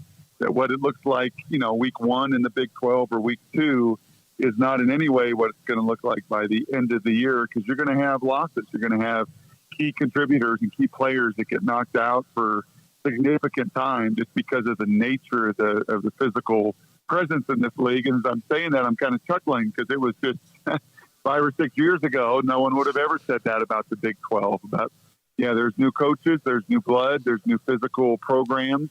So I think as we sit here today, obviously with Kansas's emergence and K-State's big win and Sonny Dykes doing nice things there in Fort Worth, and even Texas Tech obviously getting it done late there against Texas.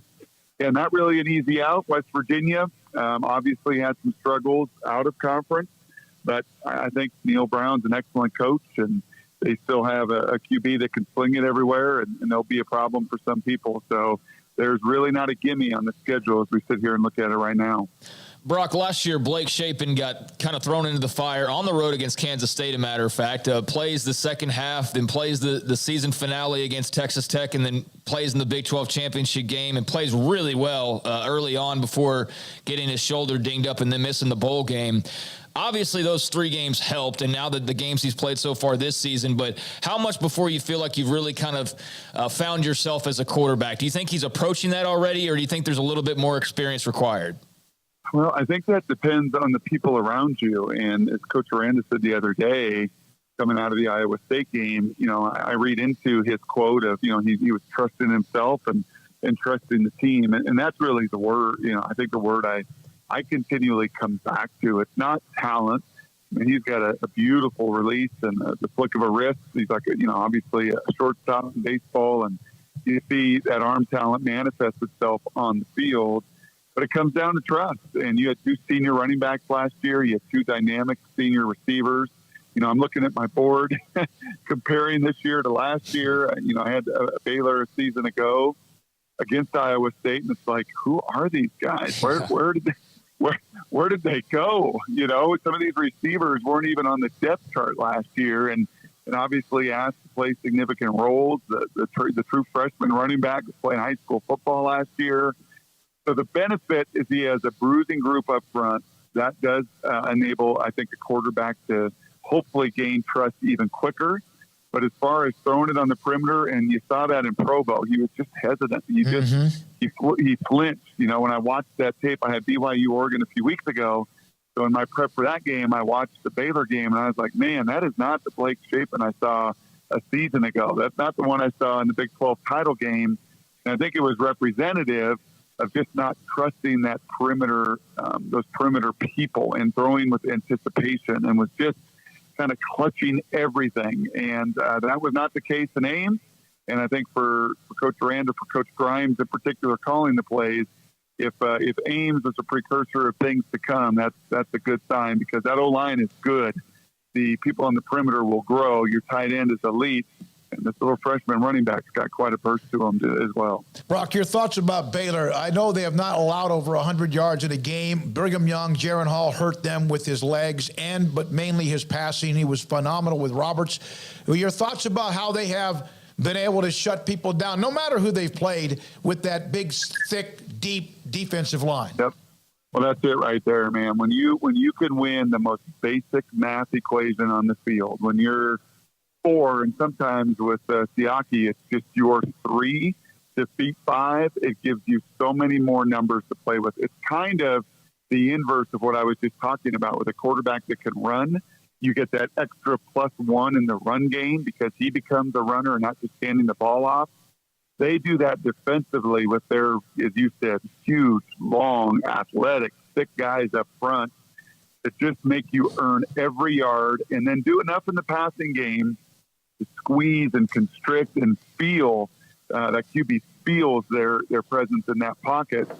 And then you've got 7 or 8 on the back end that cause a lot of problems. But when there's 4 receivers versus 7, no QB likes those odds. So that will certainly be critical. Their ability to contain Spencer, to hit Spencer. I love how fast Dylan Doyle and Matt Jones are playing at the second level of that defense as well. I think they're playing fast or as fast as any second-level defenders I've watched on tape at this point in the season. And, yeah, boys, it's going to be a loud one. It's going to be a physical one, and it's going to be one whose ever veteran defensive line controls and constricts this pocket most frequently more than likely wins it Saturday. Thank you. Appreciate your time. I know you got a crazy cram schedule. Appreciate it. Look forward to seeing you Saturday and also hearing the call and watching the call, too. That sounds great, guys. Thank you. Thank you. Brock Heward, Fox Sports. Hi, I'm Mark Stewart with Bird Colgan Ford. It's that time of year. It's football season. And BK Ford is a proud supporter of the best high school football teams in Texas, right here in Central Texas. BK Ford is proud to sell the #1 truck in Texas, the F-Series truck, led by our leading rusher, the F-150, 45 years in a row. Lock in your best price and rate today by custom ordering your new F-150 at BK Ford. Simple, easy, trusted. Experience better at Bird Colgan Ford.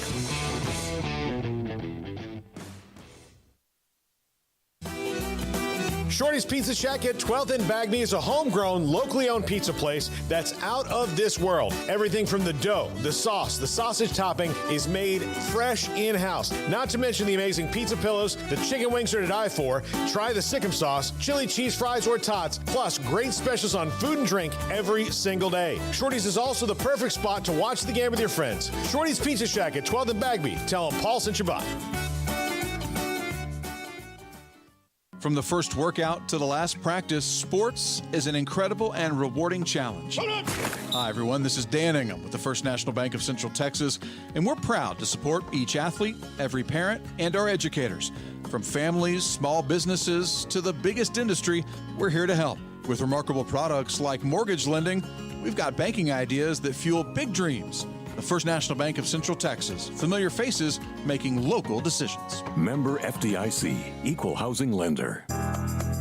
Riverbend Liquor and Wine, Lakeshore Drive and North 19th Street, right behind the bank, is a hidden gem in Waco. If you're a fan of bourbon, especially local Texas bourbons, that's where you gotta go. Balcones, TX, Devil's River, whatever it is, they've got it. Riverbend Liquor and Wine, plus the best selection of craft beers in Waco, seasonally churned out throughout the year. Whether it's spring, summer, fall, or winter, Riverbend Liquor and Wine, best selection of craft beers, a speedy drive-through window, and excellent customer service. Find out more on Instagram or just go by and see them. Lakeshore Drive at North 19th Street behind the bank.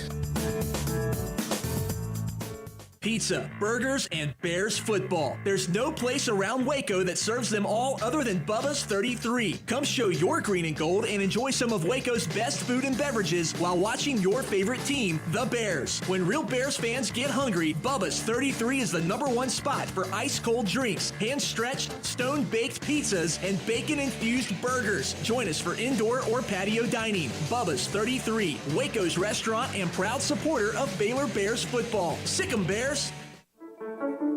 One size fits all. That may be all right for an adjustable belt or cheap sunglasses, but when it comes to your financial needs, no one wants a one-size-fits-all strategy. Cam Heathcott, your Edward Jones financial advisor, knows that his most important goals are yours. That's why he takes the time to understand your needs, knowing you. That's how Edward Jones makes sense of investing. Cam Heathcott, covering Conroe and Houston, 936-756-7717 or cam.heathcott@edwardjones.com. Edward Jones, member SIPC. Did you know that 1 out of every 4 men have symptomatic low levels of testosterone and don't even know it? And if you think you're too young to worry about it, guess again. Low T levels can make you feel tired and grumpy, cause weight gain, and wreak havoc on your sexual desire and performance. Petty Clinic Low T can set up same-day blood screening and results, so if you're tired of being tired, I challenge you to man up and Google search Low T Waco or go online pettycliniclowt.com. It's a private clinic with an atmosphere catering to men. Affordable, only $150 a month, includes lab work, office consultation, testosterone injections, follow-up visits compared to $395 a month in Dallas or Austin, and you don't have to fight the traffic. Petty Clinic Low T as board-certified physician consultations will provide the best form of brand-strength testosterone available. Contact Petty Clinic Low T today. Just off Highway 84 and Old Hewitt Drive in Woodway, Petty Clinic Low T, helping men become the high-performance men they deserve to be. PettyClinicLowT.com or Google search Low T Waco. This is Paul Catalina's Top 5 at 5:55. Welcome back. Top 5 at 5:55 today. Top 5 teams that we now know were overrated in the preseason poll. So let's just get right into this. Number 5, Michigan State.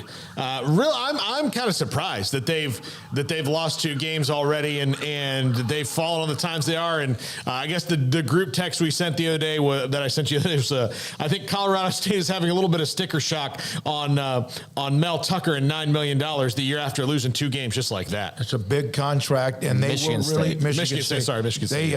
Big contract. They were really good last year, but man, yeah, you got to be walking around, people looking through doors and going, what the hell's going on here in Lansing?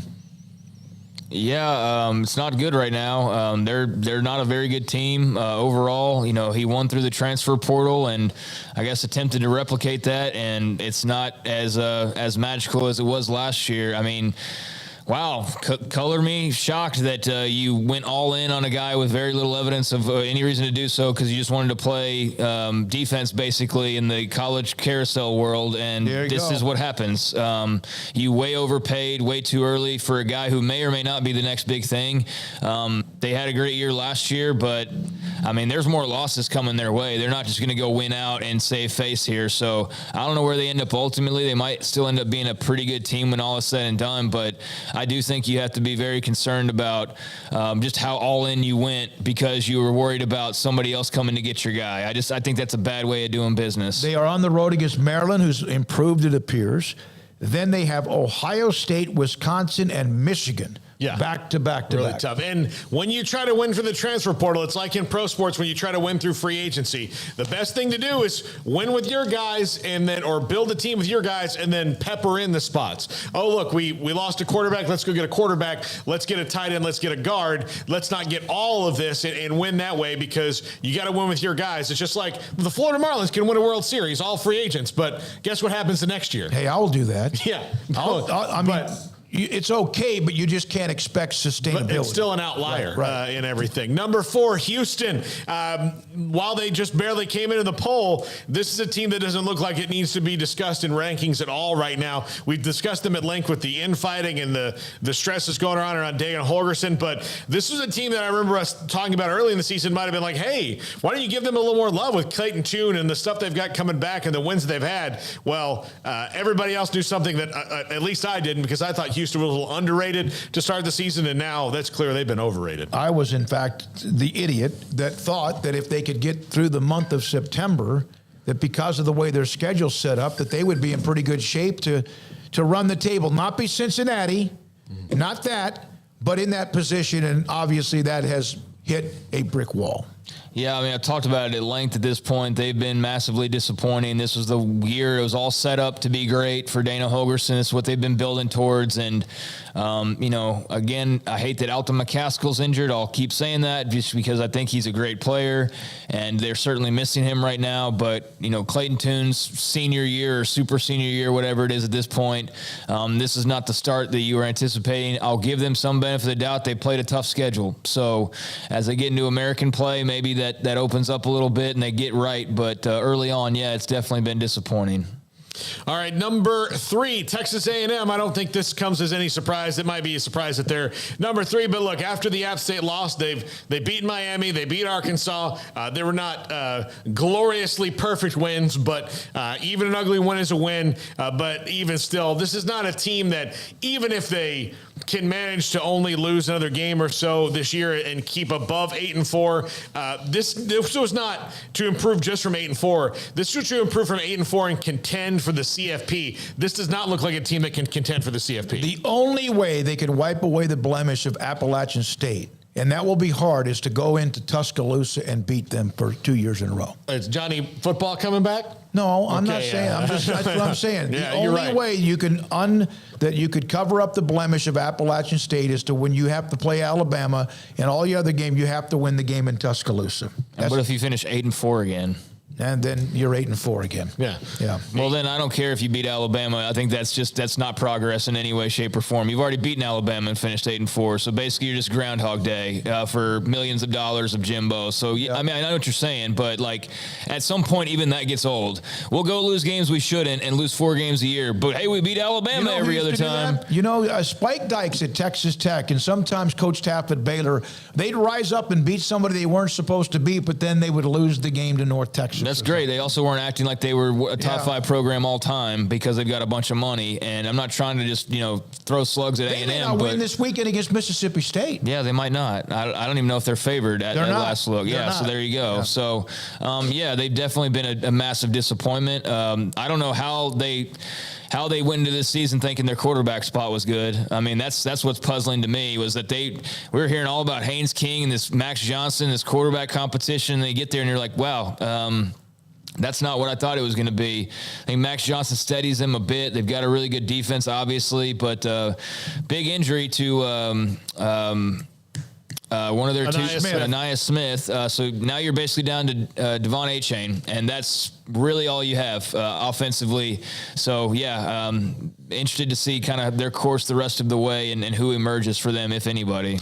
Number 2, Miami, a team that lost to Texas A&M just a couple of weeks ago and then lost to Middle Tennessee State, and it wasn't close. I mean, they had to fight their way back to make it kind of look, if you looked at the scores, like, oh, maybe Middle Tennessee State had a good fourth quarter. No, Middle Tennessee State stuck it to Miami, stuck it to them, and Mario Cristobal has a lot more work ahead of him than he probably was hoping he did. I mean, I'm sure he probably knows more than we do, but at the outside world thought Tyler Van Dyke right now was going into the season as one of the hot quarterbacks in the ACC. Right now, I would say he's the 6th best behind Hartman, DJU, Jordan Travis, Drake May, and Devin Leary in no particular order. 6th best, yeah. He's number 2 on his own team now. Oh, that's true. Yeah. he's 6th best. He's number 2 on the Hurricanes at the moment. So yeah. So bench during that game. We'll see what the future is. So that's of course been their big problem. They were quarter QBU for a long time. Yeah, Miami. They're not anymore. And the fans at home love him. What is this list? Is this a list of people with big talk in the offseason because of NIL money that said that they're back, but aren't really? Is that what this list is? Yeah. Well, the top 3, maybe, yeah. So number one's always kind of obvious, but yeah, if you're talking about that with Miami, yeah, that's for sure. I'm talking about with A&M too. Yeah. I mean, but yeah, Miami talked big game, nothing different there, but not backing it up so far this year, and I'm sure the moment that they look like they're turning the corner, we'll hear from them again, but not so much lately. Yeah, number 1, Notre Dame picked 6th in the AP poll. Maybe everybody thought like Marcus Freeman could hit the ground running, but was the first coach in Notre Dame history to lose his first 3 games. Now, it looks like they've righted the ship a little bit now, but this is not a team that's going to contend for the CFP at all. They don't have a quarterback. It's going to be tough. Their defense isn't quite as good as they thought they were. They're starting to score some points, and they scored some against North Carolina last week. But ultimately, this is a team that, once again, and Notre Dame falls in this list all the time, has been overrated because this is not a CFP Well, team. last year they were pretty good, but you're right. They got a lot of love because of that, and they had a horrible start. We'll know more about them, Brigham Young. That'll give us a little bit more of an eye test of what happens when they play the Cougars in a couple of weeks. Yeah, and I don't even know how much that's I don't know. I feel like that's even lost a little bit of luster, but BYU was able to save some face last night after the slow start. But yeah, that's not, if BYU had beaten Oregon, that game would have a lot more oomph, I feel like, to it. But once BYU lost their first game, it took a little steam away. And same thing for Notre Dame, quite frankly. But yeah, by the time they get there, hopefully that'll be a good little contest. And I think Notre Dame, time will tell for them. And Marcus Freeman, he's still a young coach. This isn't Cristobal, who's been at a bunch of places already, and who's basically this. It turns out like he's basically the same guy he's always been, which I don't think is exactly what Miami signed up for necessarily. But I think with Freeman, you got to give it time. You got to let it breathe, and they'll be fine ultimately. But another program that's probably feeling a little bit of heat around the collar of like, okay, I hope we made the right choice here. But again, time will tell. Cristobal is not Scott Frost bringing back a legend to coach your team, because that was a complete disaster. But that doesn't always mean it works. There's still a little of that flavor with Cristobal, though, when like, oh, he was here with Jimmy Johnson. He knows he's been from Miami. So Notre Dame's 2-2. They have Brigham Young, Stanford. Okay, UNLV all of a sudden is kind of a fun little story. Our buddy Phil Venzer, by the way, that watches this show. Clemson, and then, of course, at the end of the year, USC. They're in that, if you're not careful, you're 7-5. Well, yeah, look, I don't see them beating Clemson and USC. BYU, maybe not even BYU in Vegas. We'll see. And look, I can tell you this, that the Catholic fans are going to have more fun in Vegas than the Mormon fans will. So, all right, Garrett Ross, thank you very much for everything behind the scenes. Our incredible sponsors, those of you in the chat room as well, the text line. And, hey, don't forget tomorrow, 12:30, our pregame, Baylor and Oklahoma State, 12:30 here on 365 Sports and also on the CW channel. And speaking of that, tonight, Sports Tonight at 10:30 on the CW channel. For Craig Smoak and Paul Catalina, I'm David Smoak. Thank you. Another week is about to end and football weekend is about to continue. This is 365 Sports.